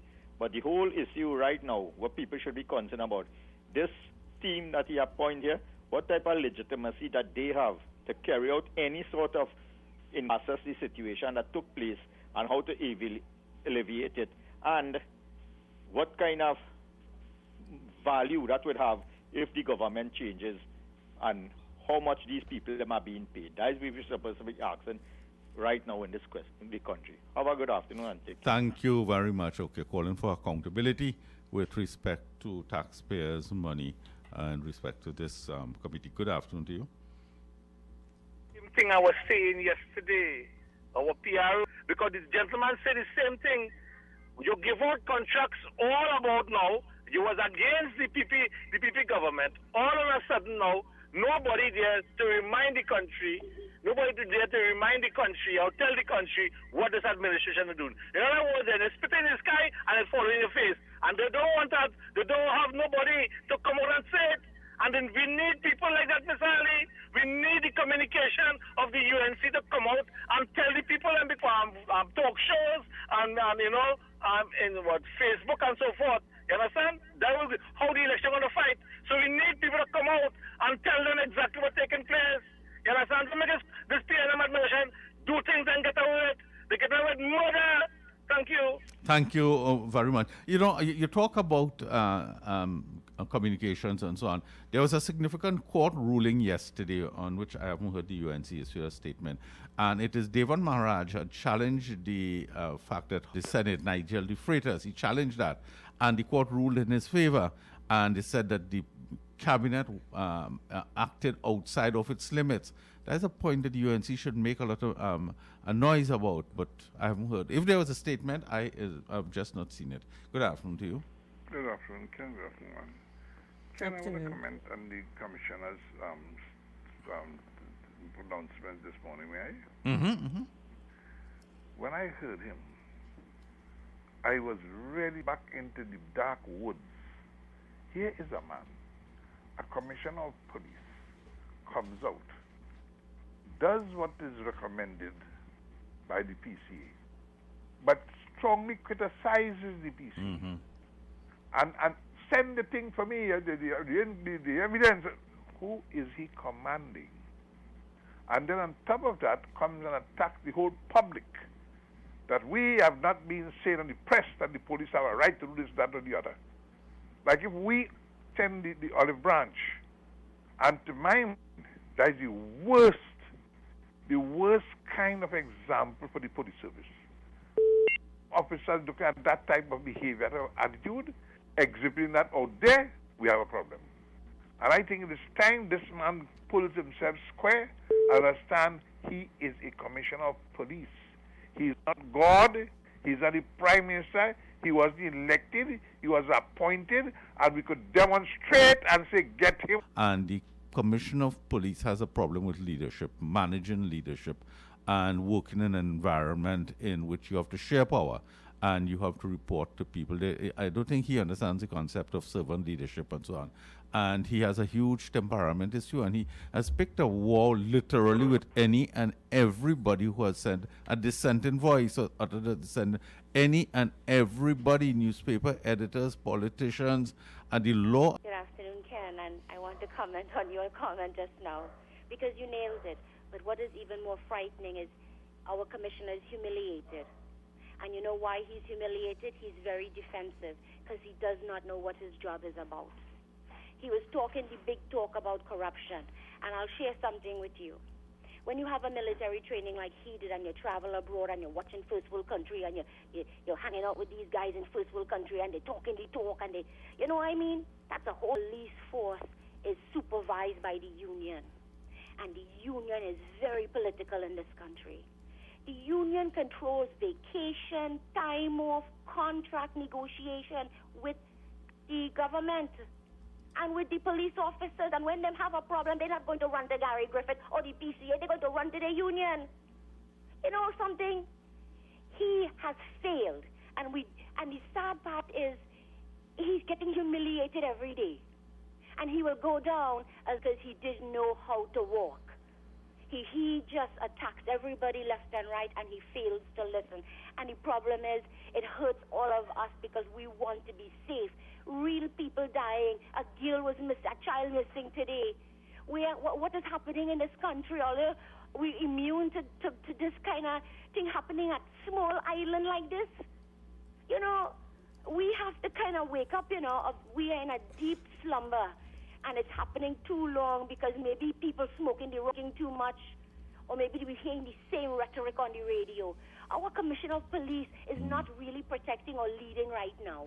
He's fighting for his own survival, and he's hugging the union's hand when the union protecting all these drug pushers, alcoholics. I'm not saying all police officers are like that.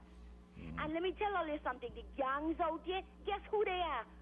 Former police officers and army soldiers. These are not little kids. Thanks. Thank you. Good afternoon. Ken, good afternoon. And good afternoon. The opposition is not calling for the international observers. Yes, she is.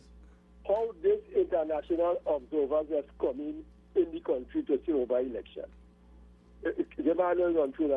No, what you mean in terms of in the light of the COVID-19? You have to find them. Yeah, well, I mean, no. What you do, there are agencies that have that. There's something called the Carter Center. Well, I just said CARICOM. CARICOM sent a mission to Guyana. Now, if you take in international observers, do you have to pay them? I don't know the system. I would pay them. I couldn't answer that. Our government does not have to pay. You could do, you own anything. Do a little thing now for others come here. If you have to pay them, if you have to get hotel accommodation, if you have to get a house for them to live in, you have to give them food, you have to find out something around. Well, obviously, we will have to accommodate them. Yeah. But those are the details. Says, yes, we do. She has concerns about the election process, the integrity, and so on. And so that is her position. Good afternoon to you. Mr. Ali, good afternoon. Good afternoon, sir. Ms. Van Kwan's not today, part because you're already halfway in the program. I want you to promise me that a day I can give you a call early and give me a little 5 minutes. 81, 80. You would not be able to know that it is not the UNC could win the election. It is not the PNM could win the election. Don't care what they do. They must make yourself attractive for the ONR. And I'll give you the reason when you give me a chance to talk for a little 5 minutes. If it's not this week, next week. Okay. So that you and all the callers and listeners will understand what will influence this election as the last election, all the elections after 86 the results. The results is not influenced by how much groundwork you do or how much groundwork you didn't do. Thank you very much. Thank you very much. Well, I think you're speaking to an extent about the middle class support, which I contend is a major issue in this election, and I wonder often who is speaking for the middle. Okay. Hello, good afternoon. Welcome. Hello, good day. Good day. Okay, Mr. Ali? Yes. Okay, well, you would know more back in 1986. The PNM was voted out 33. And there's a theory that the election, yes, was one of now, having a sweeping, right, and a new wave. But there's also a notion that that was the way of PNM sending a message to the party that they did not appreciate the appointment of George Chambers. I think so. What had happened is the country had gone through its worst austerity mess, and the People's Partnership of 2010 had done. But the NR did it in a more sweeping way, right? Yeah. But Dan, you see, what was also important, and that ties into the point I think Mr. Belmont wanted to make, which is they captured the middle class voters too. When he says the ONR means middle class voters. Go ahead. And that is what I was actually alluding to. The vote along race was, I mean, if you go back in history, 50s, 60s, 70s, even 80s coming up, voted strictly along racial lines, even today. But I think from 2010, there's a difference. There was class. People voted along class. Because there are some people who would vote for the COP and not the UNC. Thinking is a different, as they say, the knife and fork people. Is a different people, or, they still consider ground Caroni kind of party, But I think the new faces now and the new strategy endorsed and put forward by the party, I think they're doing well. They have changed that image, and I look forward to that. On another note, on a lighter note of politics, but it will trace back to the 1% anyway.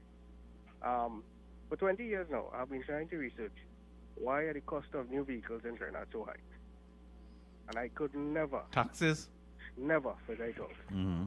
When you look at the prices in different countries and you look at Trinidad, it's ridiculously high. Taxes, they tax them on the number of CCs and so on, or what are considered luxury vehicles, the taxes have been radically increased.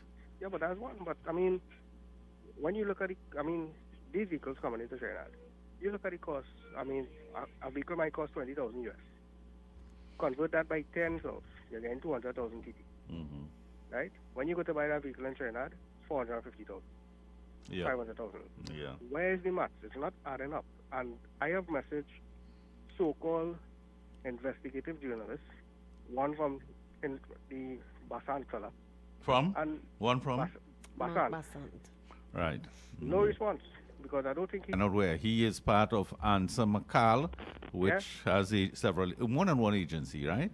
2 or 3 agencies. It's 20 years now. I'm trying to find out this, and nobody you speak to will ever tell you what it is. And then when you look at the quality of the vehicles coming to Trinidad, we get the basic, the basic. Abroad, you buy a standard, you get leather seats. You get what you pay for. Mm-hmm. We get the basic.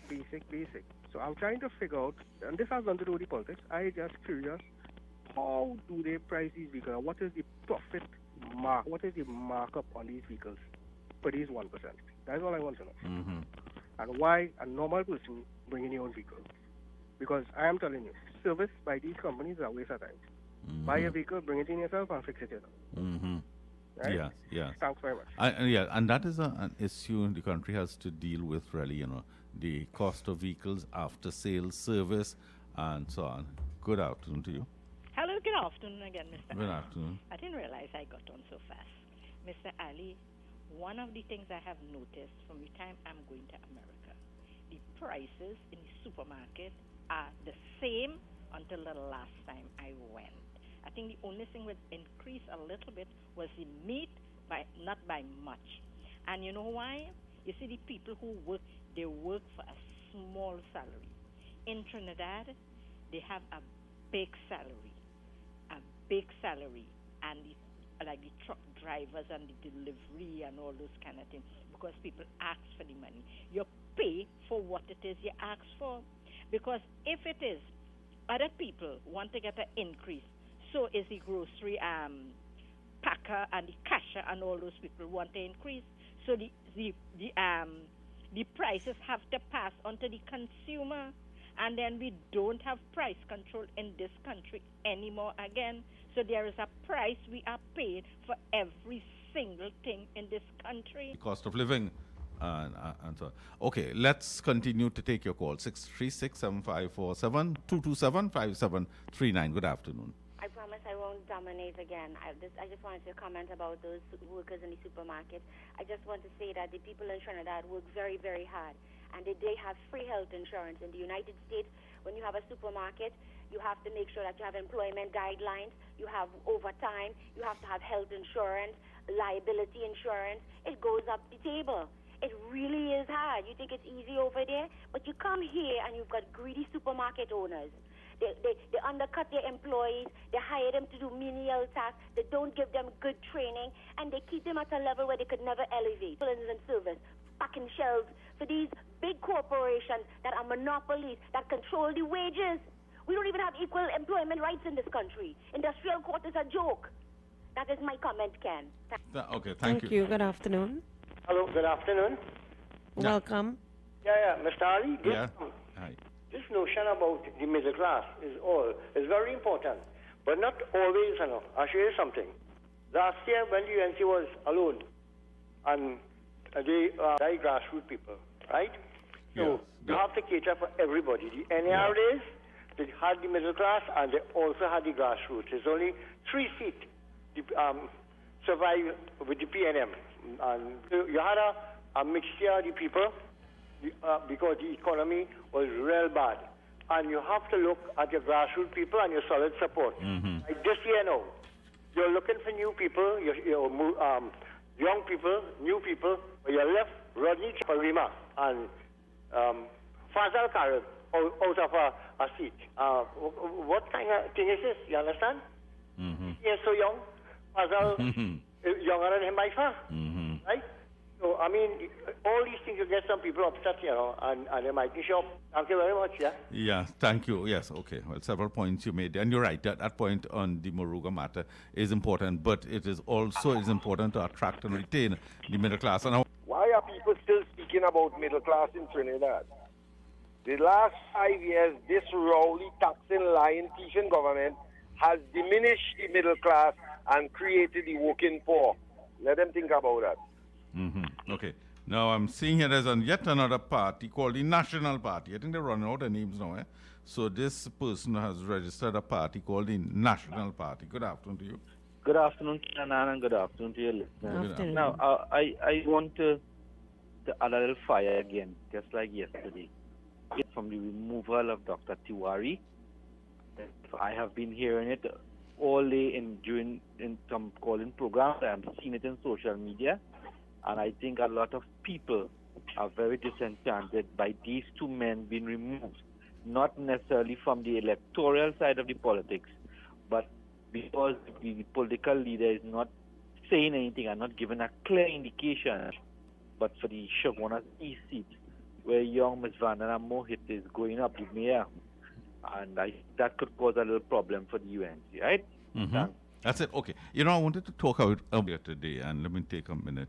We have calls coming in. But I want to talk about all of this matter and the Dr. Tiwari and so on. Good afternoon. Ken and Anne. Afternoon. Ken, the political leader made a decision. Yes, some would not agree with it. Many would agree with it. Let's close rank and move the country forward. But what I call more importantly is how we're going to fix our electoral system so we do not have an issue like Guyana. We saw what happened in Guyana. The Guyana Election Commission, we saw all the players within it, and we saw the judicial system. You have to remember this thing has been going on since December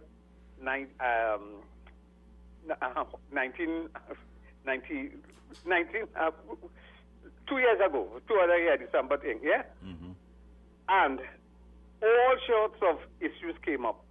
They went to the CCJ about 6 months ago to debate an issue, not the majority in 65. Such a stupid argument. And we have big Queen's Council going for that, We had the same issue there now where it was a unanimous decision, and basically throw the argument, the ANPU. And you know who was the counsel for the ANPU? Guess who? A former PNM Attorney General, and a fellow by the name of Scotland, who is the candidate for Porter. When I listened to the judgment, and it shows from what the judges were saying, Saunders, that they gave cited some cases before, and they said those cases were not helpful. My thing is there any ethic and morality in lawyers taking up a case? Well, lawyers do what lawyers have to do, represent people. I mean, I don't know how you use the word morality and lawyers in the same sentence. That does not. All I'm trying to say. With due respect to all our lawyer friends, Yes, all right. When your pocket is empty, I mean to say, you will fly a dog to the moon. You understand? Yeah. The thing is, do we have a judicial system that we can depend on? Or do we have to change the Constitution to go to another court, like the CCJ? The CCJ has shown that it is reliable in this case, and because it must be commended. We had a judgment, and it was a 2-1 ruling. When the EBC called out everybody after the rain, we're not going to call the name. One judge said no, right? If we had the CCJ, we have to be very careful, because if we pack the judiciary with people who's favorable to us, people should go to the historical data with this judgment, It has a lot of things. All right, thank you. I want to make a comment on, I spoke a little bit about what the calls are coming in. I really want to give a comment on all this whole issue with Fazal Karim and Dr. Tiwari, and all of and so on. But Just like Mr. Belmont, I need a little time, but let's hear this call. Good afternoon to you. Good afternoon again. All right. You know about Fazal Karim and both Indra Tiwa. In politics, there, I mean, Mr. He has done human service. He can better serve in the capacity of an advisor. So Mr. Karim seems pretty pleased with the job he has done. But you sounded like the political leader. How you know he's going to be an advisor? How you know that? How you know I what? am a Trinidadian. I am on the ground. Okay, so you know he's going to be an advisor. And that's the problem with our commentary. Thank you. Let me comment on this. I listened last Friday to the Prime Minister. I had anticipated him, and he would call the election. So I monitored the Parliament.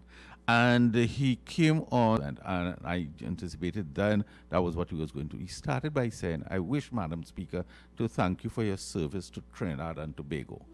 And he went on to praise her. No, I don't share his praise. I think she was pretty biased in some of her actions and so on as a speaker. But that was not the point I'm on. The point I'm on is the Prime Minister upholding and honoring an office holder. And he said, I look forward to working with you again.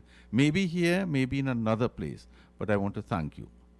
Now, I summarily dismissed, had to file a nomination paper like that. No, we ain't picking it. Listen, if you look at the CV of Dr. Tiwari, he's one of this country's most distinguished nationals. I don't want to get into it, and I'm not defending, and let me also make it clear. I am not upholding or defending or justifying the fact that a 75-year-old man must be a general election candidate. I'm not doing that. I'm saying there's a cultural difference of how we treat our... Look at what the Prime Minister did. Look culturally how he handled, and there are other examples like that. Man like Dr. Tiwari. There must be an honorable way in which we treat people who have served our country. And if I were in such a position, I would call in Dr. Tiwari and say, sir, I thank you for your service to his country. And I want to tell you something. Once we're in, there are big roles for you. Right? Make no specific commitment, but so there's a role for you and so on. And treat the man with dignity. Let him make a statement saying that I anticipate working in a different role, I thank and so on, and make a wonderful... How could you drag a big man like and have him there? What you do is the new demands dignity. And then you put somebody, I comment not on the person who's to succeed. Dr. Tiwari's institutional knowledge in this country is valuable. The PNM had put him on the 2020 team and so on. He brings a lot of value. He is, by training, an English literary person, but he has also served in the last 5 years as the financial person in the opposition bench. So he has a wide breadth of knowledge, skill, and experience. I think there's a manner in which it is the point. Now, with respect, and again, I want to say, I ain't justifying that he must be the candidate. I just saying that you treat people in an honorable way. Those are my thoughts on that. With respect to Fazal Karim, just before we take the calls, I know the calls are coming up. I've been threatened to make this comment, so let me just complete. It won't be long. I found where I was in my previous job in those 5 years, I interfaced a lot with Mr. Karim. Again, I'm not saying he must be the candidate, but a transformative person in tertiary education. And tertiary education is vital to Trinidad as a young emerging nation in the south of the Caribbean trying to become competitive. The data, people like those. And those are my thoughts. And there's where the electorate has to look, because you know what I'm hearing some of our callers saying, well, select the team and so on. And I ask you, those who are saying that, how is that different from Dr. Williams saying many years ago, I could put a crapo in a Balize tie and people would vote. How is that any different? And I just wonder, I just ask aloud. And that note, final comment is, some of the people are making the point, validly so in my respectful view, we are in a crisis economy, right? And are these the best people we have? And I'm speaking on both sides too. I see some of the people, the PNM is putting up. Jason Williams, in its worst economic crisis in our entire lifetime, worse than the period of 86. And I call no names, attempted to call this name and that name and the other names. But it seems to be a free fall. It seems that the quality of the candidates we are getting who are going to steer Trinidad and Tobago out of this crisis, in my view, is not what is required at this time. Those are my thoughts. Let's take the calls. Good afternoon. What I know, I get through first after your thoughts. No, go ahead. Good evening, Mr. Kennedy. I totally agree with you because if you could remember, right, one of the growers at Gypsy said that he heard he wasn't chosen as the candidate over the news. Yes. And I think being at Doyamba, this thing to have him come and sit down, you could have called them and said, Mr. Tiwari, what's happening? I mean, that kind of professionalism we have to see. Because remember, there are people like sometimes, in the we know politics is part of our life. We need to get involved. And sometimes we sit on the side and we watch. And when we see, I couldn't think. I have a great regard from our past Prime Minister, Ms. Kamala Prasad. But at the end of the day, I think the two parties need to review how they treat adults, even this election. Mr. Hunt.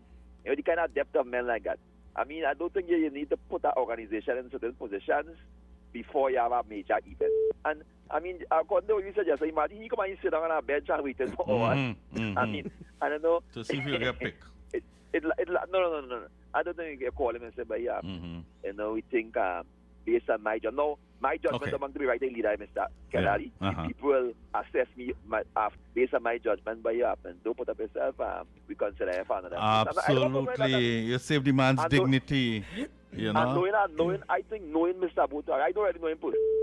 The ones that tried to do for Dr. Tiwari had to go through. Who it is, they don't get into government.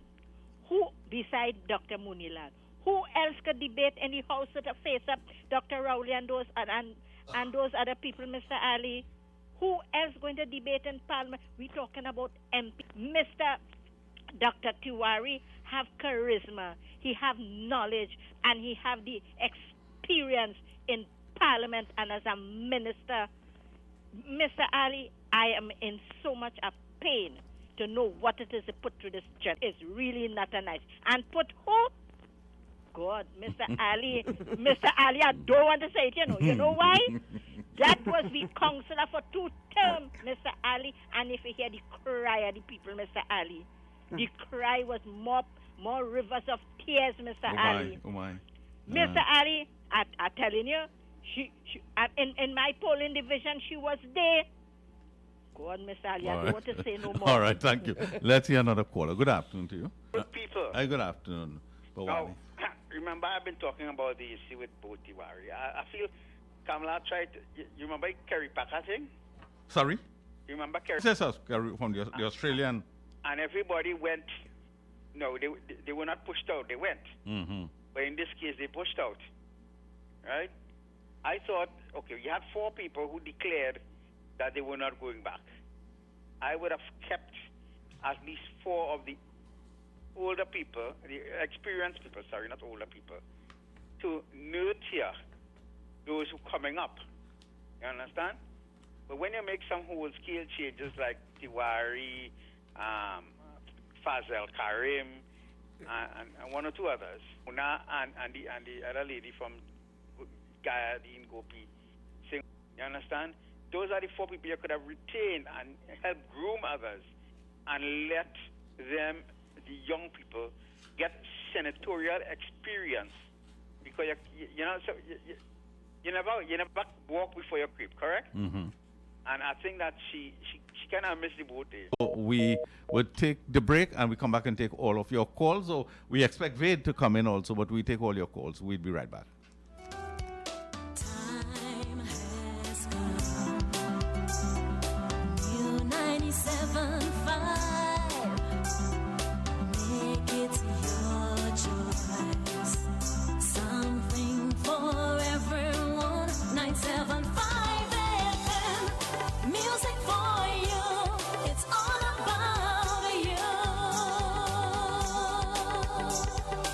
U97.5 FM, Hot Like Pepper, Multicultural Radio. Power to the listeners.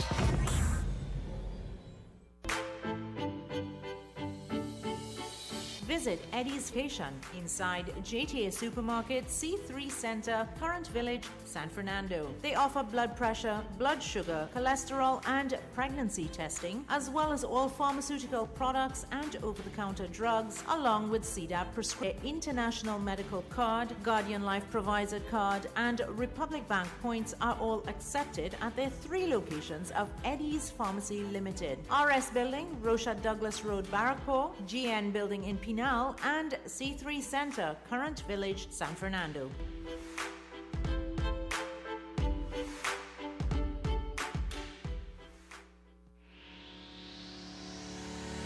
Kathy's Cool Spot Enterprises Limited, number 86 Pearville, opposite Yarrow. We specialize in all types of meats, dry goods, liquor, beverages, ice, LPG, gas, motor oils, stationery supplies, and rentals of tents and chairs for your every occasion. Come in and take advantage of our specials at reduced prices on liquor, wholesale and retail. We are open every day, even on public holidays, for your convenience. TT Post services are available here at Kathy's Cool Spot Enterprises Limited of number 86 Pearville, Mayaro, where our friendly staff will be happy to serve you.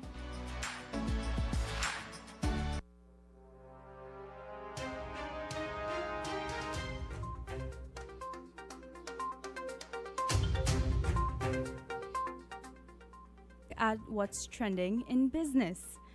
Business is bad at Trinidad and Tobago's postgraduate business school. As a result, almost 70 staff members, including full-time and part-time lecturers, are being sent home at the Arthur Lockjack Global Business School.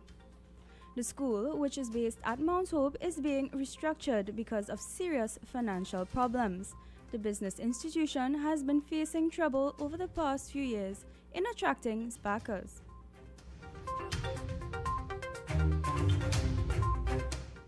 That was a look at business news. Stay tuned Mondays to Fridays at 5 p.m. for a look at business news. Continuing is politics to Ken Ali and Miss Anduki. I am Aruna Vansi. Good afternoon.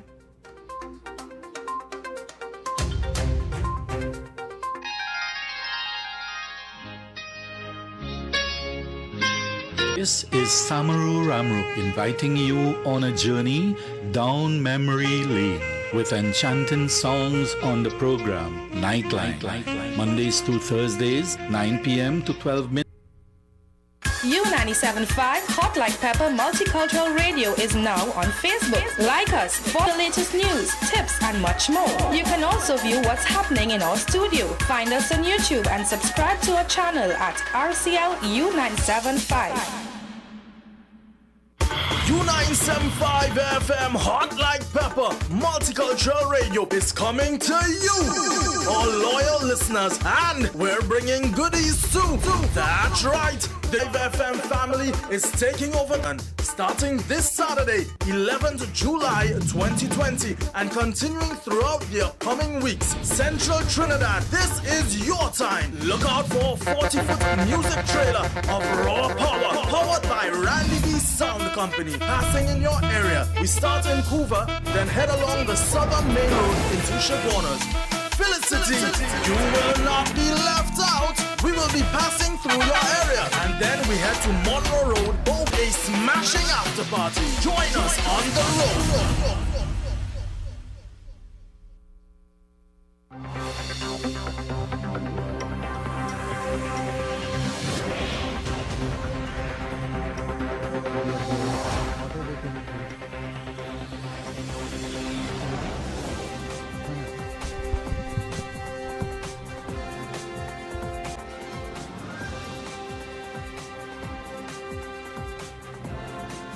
Welcome back, listeners. It's exactly 5:07 in the Republic of Trinidad and Tobago, and that time check is courtesy Mr. Rajendra Rampersad, the Couva South candidate for the People's National Movement, and that is. I think one would have expected it, but it's a very unusual year. How to conduct elections under these conditions, and I think that has put a spoke in everyone's is another matter. I think they have Didn't the opposition see that they were preparing for an election? Why didn't they act sooner? Yes and no, and living in denial then. Sometimes, and I'm wondering whether any opposition party really want to win this election as well. And that's another question. I'm hearing that on the ground. I heard some of your callers say that we might become like Guyana and so on. Guyana has, they have something to fight for, all the potential oil money, We have disappearing economic landscape, which is very, very different. So I'm not too sure whether any of these political parties, a few very bright individuals from all parties really, very bright individuals, but I don't think the parties are well prepared for the storm that we are experiencing. And I think one of the callers said I was negative, but unless you do a proper analysis, you don't know how to diagnose and how to go forward, what prescriptions to put on the table for consideration. I think we'll be fooling ourselves if we just say everything is all right. I've been saying the same story for the last 5-6 years, you know. You just fold your arms and believe everything will be all right. Let's welcome the callers. Hello, good afternoon, welcome. Ms. Sally Belmont here again. I want to be brief. Yes. Now, Fazul Karim, Mr. Tiwari. Mr. Belmont, we have Mr. Seeram in studio with us. Do you have a question for him? You can call in on 636-7547 or 227-5739, where we are discussing at this Wednesday afternoon economics. Hello, good afternoon, welcome. Afternoon, Miss Anduki. Afternoon, Miss Asia. Miss Asia, good afternoon. You know, I see in the Prime Minister put it, but I think we need a balance sheet. At this point in time, the country needs a balance sheet. And then with a balance sheet, we'll be able to have a better prospect on how we're going to move forward. You have us putting us, you asking us to form a committee, select us and so on, and then you're not presenting our country the balance sheet. We're supposed to have a balance sheet right now as to what is the budget, the GDP growth, and what are our loan payment different. We need balance sheet. And I think from now on, any government going out of power, they put to prepare a balance sheet for the country, because you said you for that money for 2 days the last time. I hope you leave about 10. Yeah. I agree with you of accounting, accrual accounting versus cash accounting. And the problem with our accounting, they're still on a cash basis, but what has been happening is they have been understating a lot of the things. Just imagine they don't have a ledger for liabilities. Can you run a business not knowing how much you owe and to whom you owe? You can't do that. Because that means if you're running a business, how much you owe. That means you can't come the cash have in hand, because the cash have in hand, owing somebody all the cash, and you in minus, you have to shut down. Right, so it's not yours. This country is accountability, and nobody really talk about accountability. We just going back to vote and going down the same road. All right, Mr. Ashton, let's snuff it. Yes, okay. Your comments, Ved? No, well, precisely that's our problem. We are dealing with inaccurate figures with regards to debt. Debt means what you pay. What you owe people. There's no other interpretation. But here it is, we use debt over GDP measure for determining public policy and economic policy, and then we undercalculate debt. Let's hear this caller. Good afternoon, welcome. Hi, Ken and Anne again. It's me. I want to ask you another question, and you you tell me what you think, okay? I read a report in the United States, and it says that the Trinidad and Tobago government, and they don't refer to it as a third world country, they say it's a third country. It's very good. But they say the biggest problem because they say they do leave good numbers. They say the numbers seem clear, but, you know, it's not withstanding the scrutiny that it deserves, because transparency is missing. And I think we're spending $24 million now, Tobago House of Assembly, because PricewaterhouseCoopers is here doing an audit, right? And I always question these auditors that we get from other countries, especially from the United States.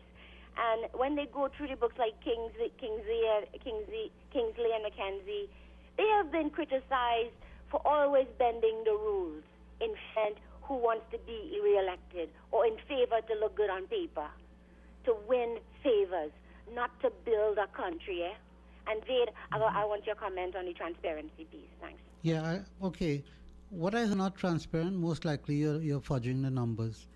But quite apart from, I always have a problem with external people commenting on our positions when we ourselves cannot do our own analysis and come up with it ourselves.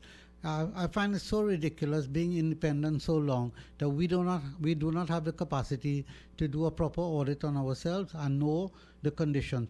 If I ask you today, what is your assets and liabilities. You will be able to say, even if you don't know full details, you'll be able to sit with your family and come up with a fairly accurate picture as who you owe and how much you owe and when. Supported by World Bank, IMF, country planners, economists, and I'm willing to stand up and debate this with them, because they are fooling. All the countries are being fooled into the debt trap. America today, over the last few months, they have assumed another $3 trillion. Do we understand how many zeros in a trillion? That is why most economists are saying at some point the bubble is going to burst. At some point. We probably should remind our listeners, Wade Searam is here talking economics and so on. And continue to call him 636-7547-227-5739. You know, Wade, one of the things out of all of this is how much to get, I would call it sorry money. In other words, sorry money. Sorry money. Yeah. There's some multinationals and so on are feeling sorry for us and say, okay, take a 50 million. But that adds to the issue of the debt crisis. It does, but for the moment, when you're eating ice cream, you're eating ice cream, but things are very, very bad, you know. Indeed. Well, let's take some calls. Good afternoon. Good afternoon, Mr. Ken, and to your host. Yeah, good afternoon, sir. You know, if my wife gives me $500 to go in the grocery, right? And she makes me to buy butter, bread, cheese, whatever, I will bring a bill. But this government did not show me this. How our money is spending, and that is very bad. That is my contribution. Mm-hmm. Okay. Accountability is the point he's on. Yeah. And Wade, in answering that question, we've had $6 billion more from various sources, including the HSF, CAF, IMF, I don't know if we got 20-some billion dollars. Yes. Right? Yes. And they have been scrambling all over the place. And it's reckless banks who are lending this country money. But reckless banks don't, we are not singled for that special favor. Most countries in the world, banks overlend of finance yes. to say, make the bold step of changing the format of the budget presentation. We never had that. And we need to change it. When you go into private enterprise and you are presenting a budget, you have to recall what was your previous budget, you know. You have to say, this was my previous budget, this is why there was a shortfall in expenditures, and you have to explain it, and that is what is missing in this in the budget presentation. We don't go back and see what it was, we come clean. As if it's the first budget that you're presenting and say, this is what we expect to get. I'm sorry, that is not acceptable. No. And immediately, we should ensure... Of a political statement. A political statement, look, we're going to raise this, we want to access the HSF. If you don't approve it, boy, well, Trinidad fall apart. And we managing the economy well. Yeah. So, you know, I agree with you, caller. We need to change it, and I think, hopefully, and this is where we are not seeing the politics saying that if they do get into power, these are the... Okay, continue to call us. 636-7547-227-5739. Yeah, Ken, the major issue... Just a minute, Veda. Yeah, Good, hello, good afternoon. Good afternoon, Ken. Good afternoon, Mr. Siram. Ms. Duki. Mr. Siram, tell me something. Do you believe that we are being failed by the economists at UE who we spend so much money for, and we have something called an economic association? I mean, don't you think at a point in time in our history that they ought to establish a fact-checking body? So if Dr. Rowley came to us and told us, economists in the country can tell us what is realistic and what is not, and how to look out for the politician, I'll listen to you. Yeah. Well, not just Dr. Rowley, any politician. Yeah, not just Dr. Rowley said, look, we're going to do A, B, and C. Must come and explain to the nation. And I think we are bright enough. We are not so blinded, particularly when we are drowning. Our eyes are wide open, you know. Is such that the unemployment rate is the single major factor that will, I feel, ought to be addressed at the political hustling. But with regards to the economy, obviously I think that ought to be, and it will be, because there are so many persons unemployed in Trinidad and Tobago. Long before COVID-19, I read a report that said that the poverty rate is over hovering around 20%. That's a huge amount. What's our poverty rate today? Do you know the unemployment? You can go on the internet and you will get a listing of all the companies that are closing down. A huge amount of companies are closing down in the United States as we speak today. Huge amount of companies. Do you know that the UK, I think, for the first quarter of this year, they only sold 200 cars? That cannot sustain an industry. We saw today that 70, the business school, that's a huge amount. But those are the people any political party should be appealing to, not the diehard that you will find running behind you in a political walkabout and so on. That quite frankly, that is irrelevant as of today. The people who are hurting is who don't have a job, whose couple also don't have a job. They have their cars to pay for, car loans to pay, their housing loans to pay, as well as children. Those are the real people, and I'm telling you, there are probably hundreds of thousands of that category in Trinidad and Tobago. We agree with you, whatever promises are made must also articulate how it's going to. The major problem is that we are following a moving target in the negative, meaning to say the effect of COVID-19 is not being fully felt in Trinidad and Tobago because the government has access to over $15 billion to be spending, and that is an artificial economy that soon as the election is done and no money is available, what do we do at that point? The problems in Port of Spain and its environs is symptomatic of what can happen to Trinidad and Tobago. But let me address your other question concerning the economists. I'm asking you and all intelligent persons in Trinidad and Tobago. I've written articles on this. I already have the banks on my back. If the economists want to come on my back as well, that's fine. But by and large, they are misleading the people with regards to the indicators that they've been preaching to us for years. They've been teaching that at university. No one has been able to explain how debt to GDP ratio determines the borrowing capacity of a country. And I wish any of our listeners could write to me and tell me, call in and say, look, this is how it is done. But that's a false ratio that has led the world to not just the brink. Most of the countries are falling over the cliff with debt. Then in China today, if you look at it, one of the most heavily indebted countries in China today, and in terms of great growth and so on, is virtually as we speak. And then they're inflicted with floods, as you may know. So these countries are very, very fragile. India just recently announced that they are banning 57, I think, of the platforms from China. America said, look, they are also considering doing the same. So the country that we thought would take us to the moon is very point in time, and they are engaging in wars all over.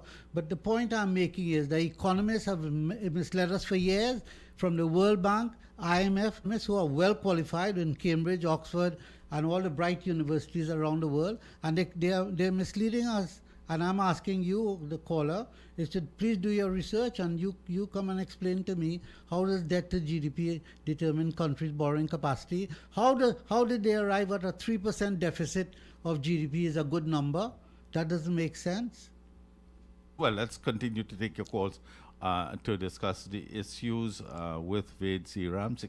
636-7547, 227-5739. But Ved, you're making the point about unemployment. And say, for example, if the country decides, look, guys, we are all in this together. If we agree as a policy that we should be self-sufficient in food over the next 3 to 5 years, is that so difficult to agree to?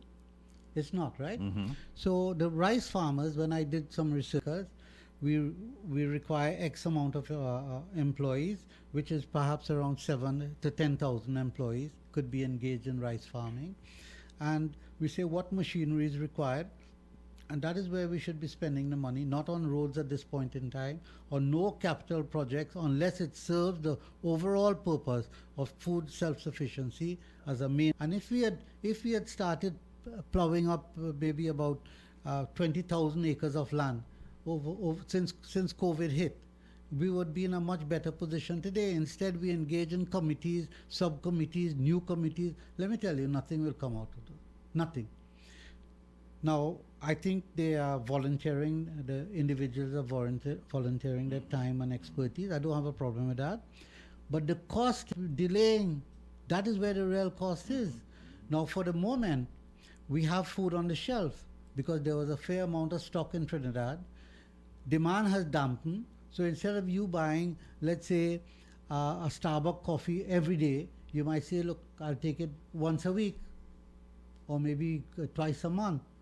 So the dampened demand, so we have a stock on hand of food. But when that run out, and that can run out overnight, you know. I don't know if you saw what happened in Melbourne. The government just announced a second wave and the grocery. Well, they lock it down, they lock down the place. Yeah. No, but I'm just saying that things could suddenly happen. Yes, indeed. We are very vulnerable. Yeah, volcano eruption don't tell you, okay, guys, they have a clock there saying 5 hours to go. No, of course. It just happened. We are not learning from what is happening internationally. Let's take this caller. Good afternoon and welcome. I'm calling again. I want to ask Zaid another question. Sure. Zaid, the United States, it has to do with education and the cost of education. All right? The United States, Trump said that they are going to now be there on site for even 2 classes or 1 class. And you could have the rest of it online. And you will never be able to take it online in your own country. They're stopping that. And Harvard University and MIT is suing the United States government. And I have a funny feeling this has to do more with technology and copyright. You see, we have an education system where we depend on foreign countries and we send our students abroad to study. And online learning, and most of our students, including law students, and we have a lot of law students, they all learn online from London. Everything is remote, except for the tutor, and after you get jobs there, because a judge, you could become a tutor, or is this, anyway. And I have a funny feeling like, politically, like we're heading towards embracing the Europe, EU and London, and we're kind of pushing the United States aside. And I want to say something, To deal with the we built the United States. All of us in the Caribbean and South America built the United States on slave labor and indentureship. And the unions, Europe was never around for us where we really needed them. They never intervened. But we have good trade with the United States. And if the United States is telling us, you need more transparency in your contracts, you're getting exploited. We want to see who you are contracting with. You know what they're telling us? We want what's in Europe and the Middle East. We want to see what terrorist countries are they dealing with the oil. We want to see the price that they're giving. We want to know if they're building weapons of mass destruction and stuff like that. But you see, down here when we don't have the right education and we depend on online learning and we're not thinking and we're doing remote learning, we're doing rote memorization, I feel like the system... the background to this is that this is perhaps an unimaginable event that is happening now with the virus. Unimaginable. And I think I would not blame, it's not something you learn at any political school, how to manage it.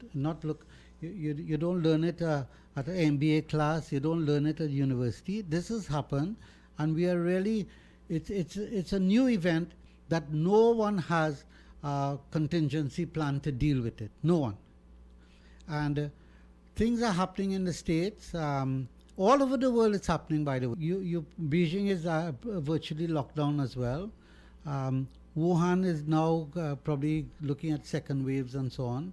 So people do not know how to handle this, and therefore thinking would not be conventional.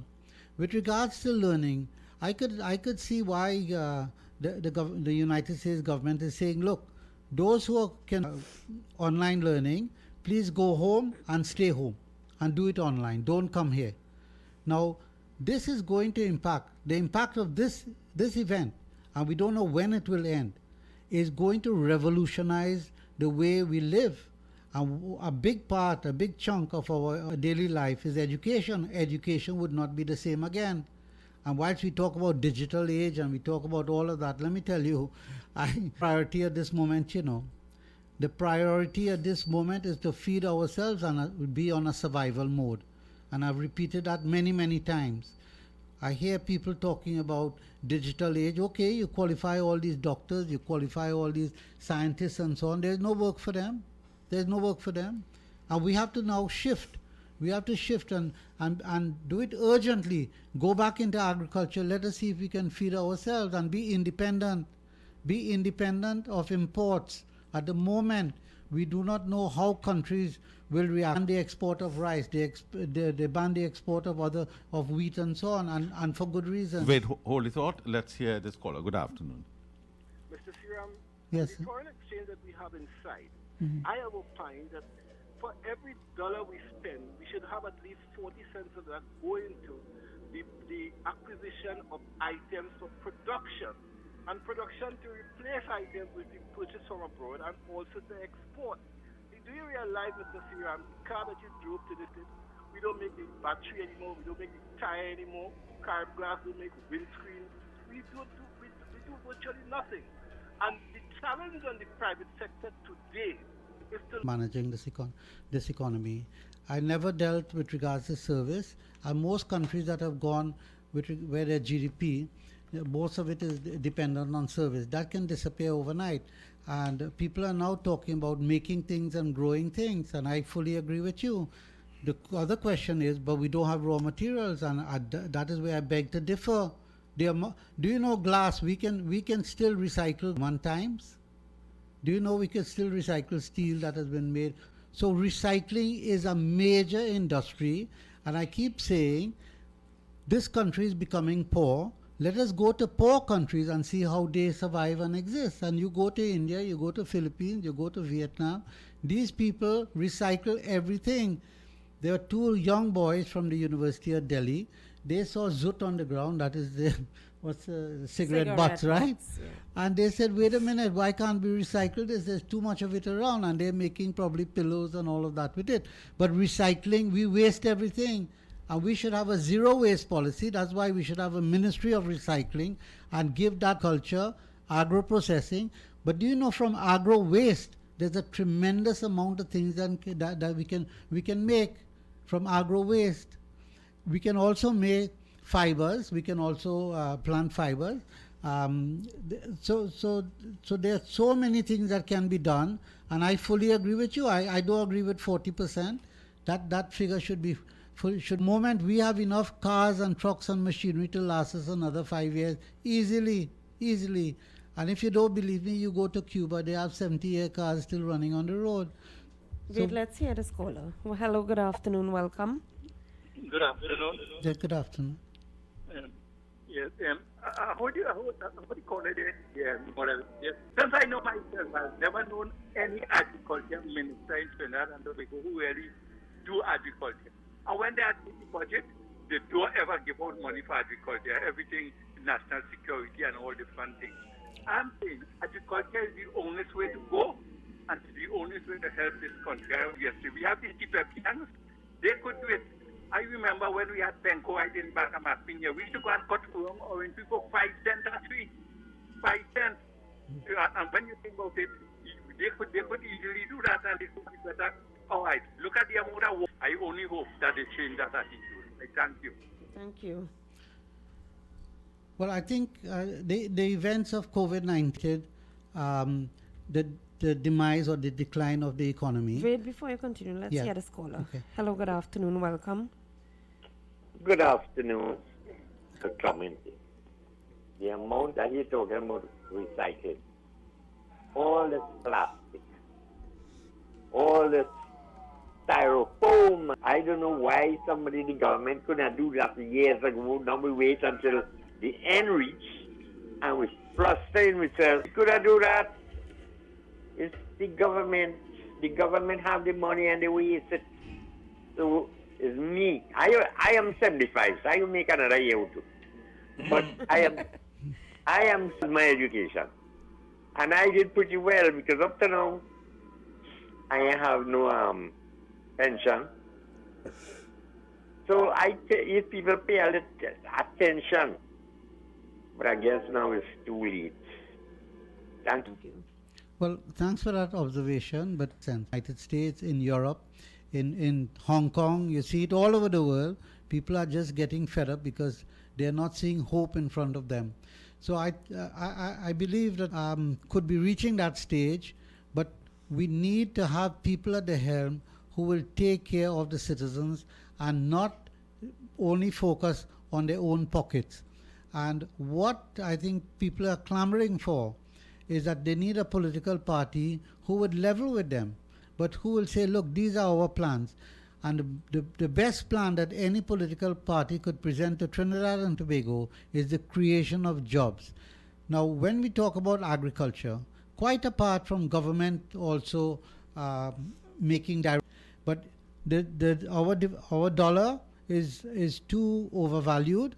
And secondly, we have unfettered import. There's no control on imports. And if they control those two things, suddenly you will see a redirection of this economy without government doing anything else. Government has to do is to start cutting their costs and cutting waste.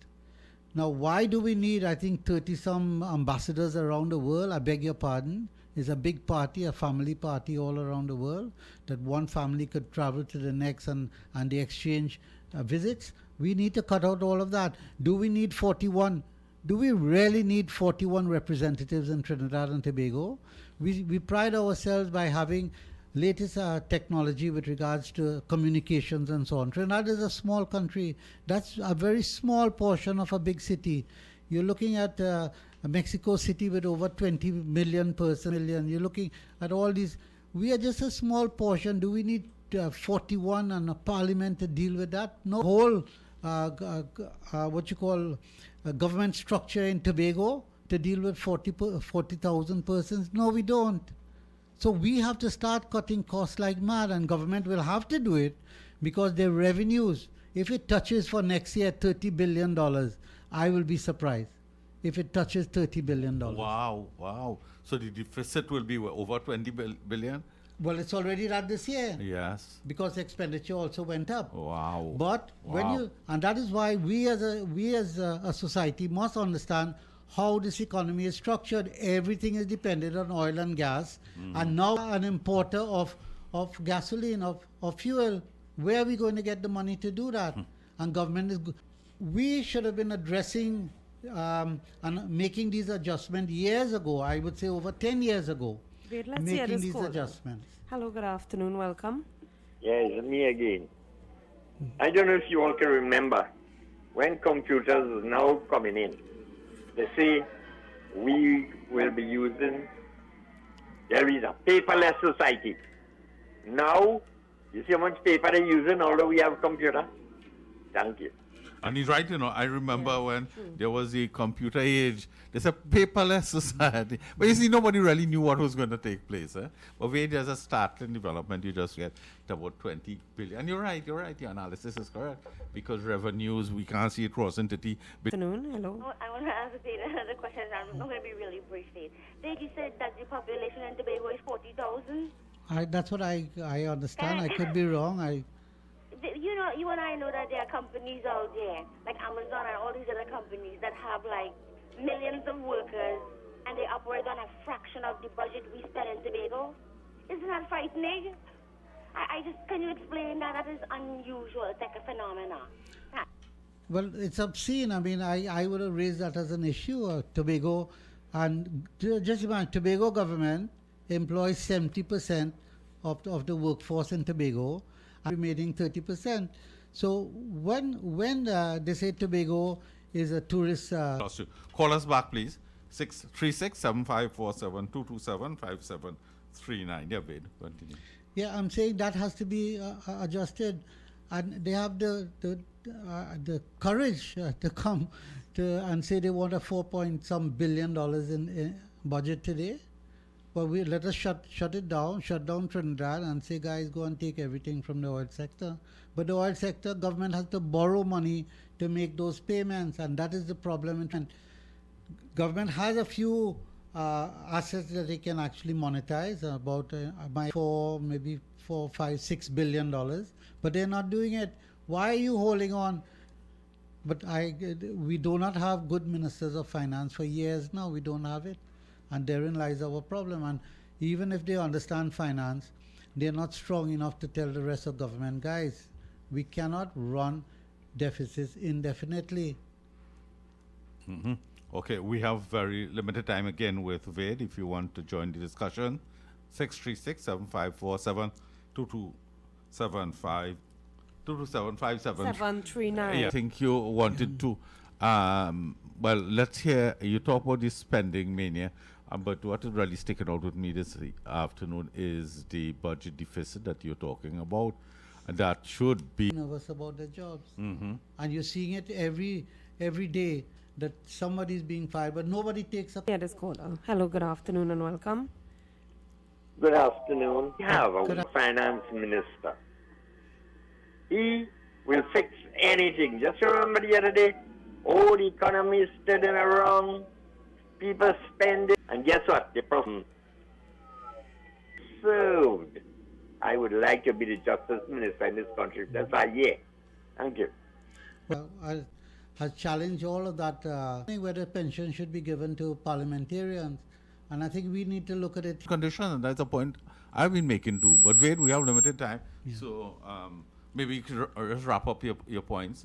Right. I just want to state that the tremendous expenditure, and what was very, very shocking to spend money somewhere in Diego Martin, I think, on overpasses and so on. Yeah. And I'm asking a simple question. When your house is on fire, do you spend money to expand at the same time? No. You bring your fire, these what I would call unnecessary projects, because unfortunately, when you borrow money, you have to repay it.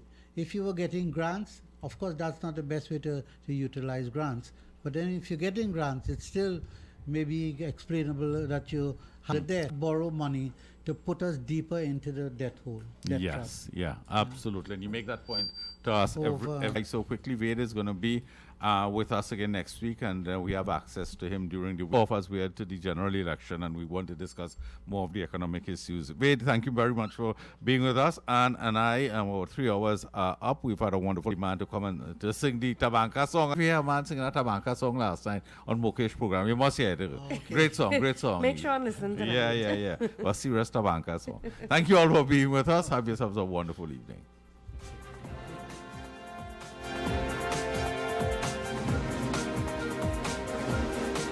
Hurry to 3C2 Rentals, number 77 Bonaventure Road, Gasparillo, for your business and rental needs. Available for rent: coring machines, compactors, concrete vibrators, demolition hammers, drills, saws, scarifiers, pressure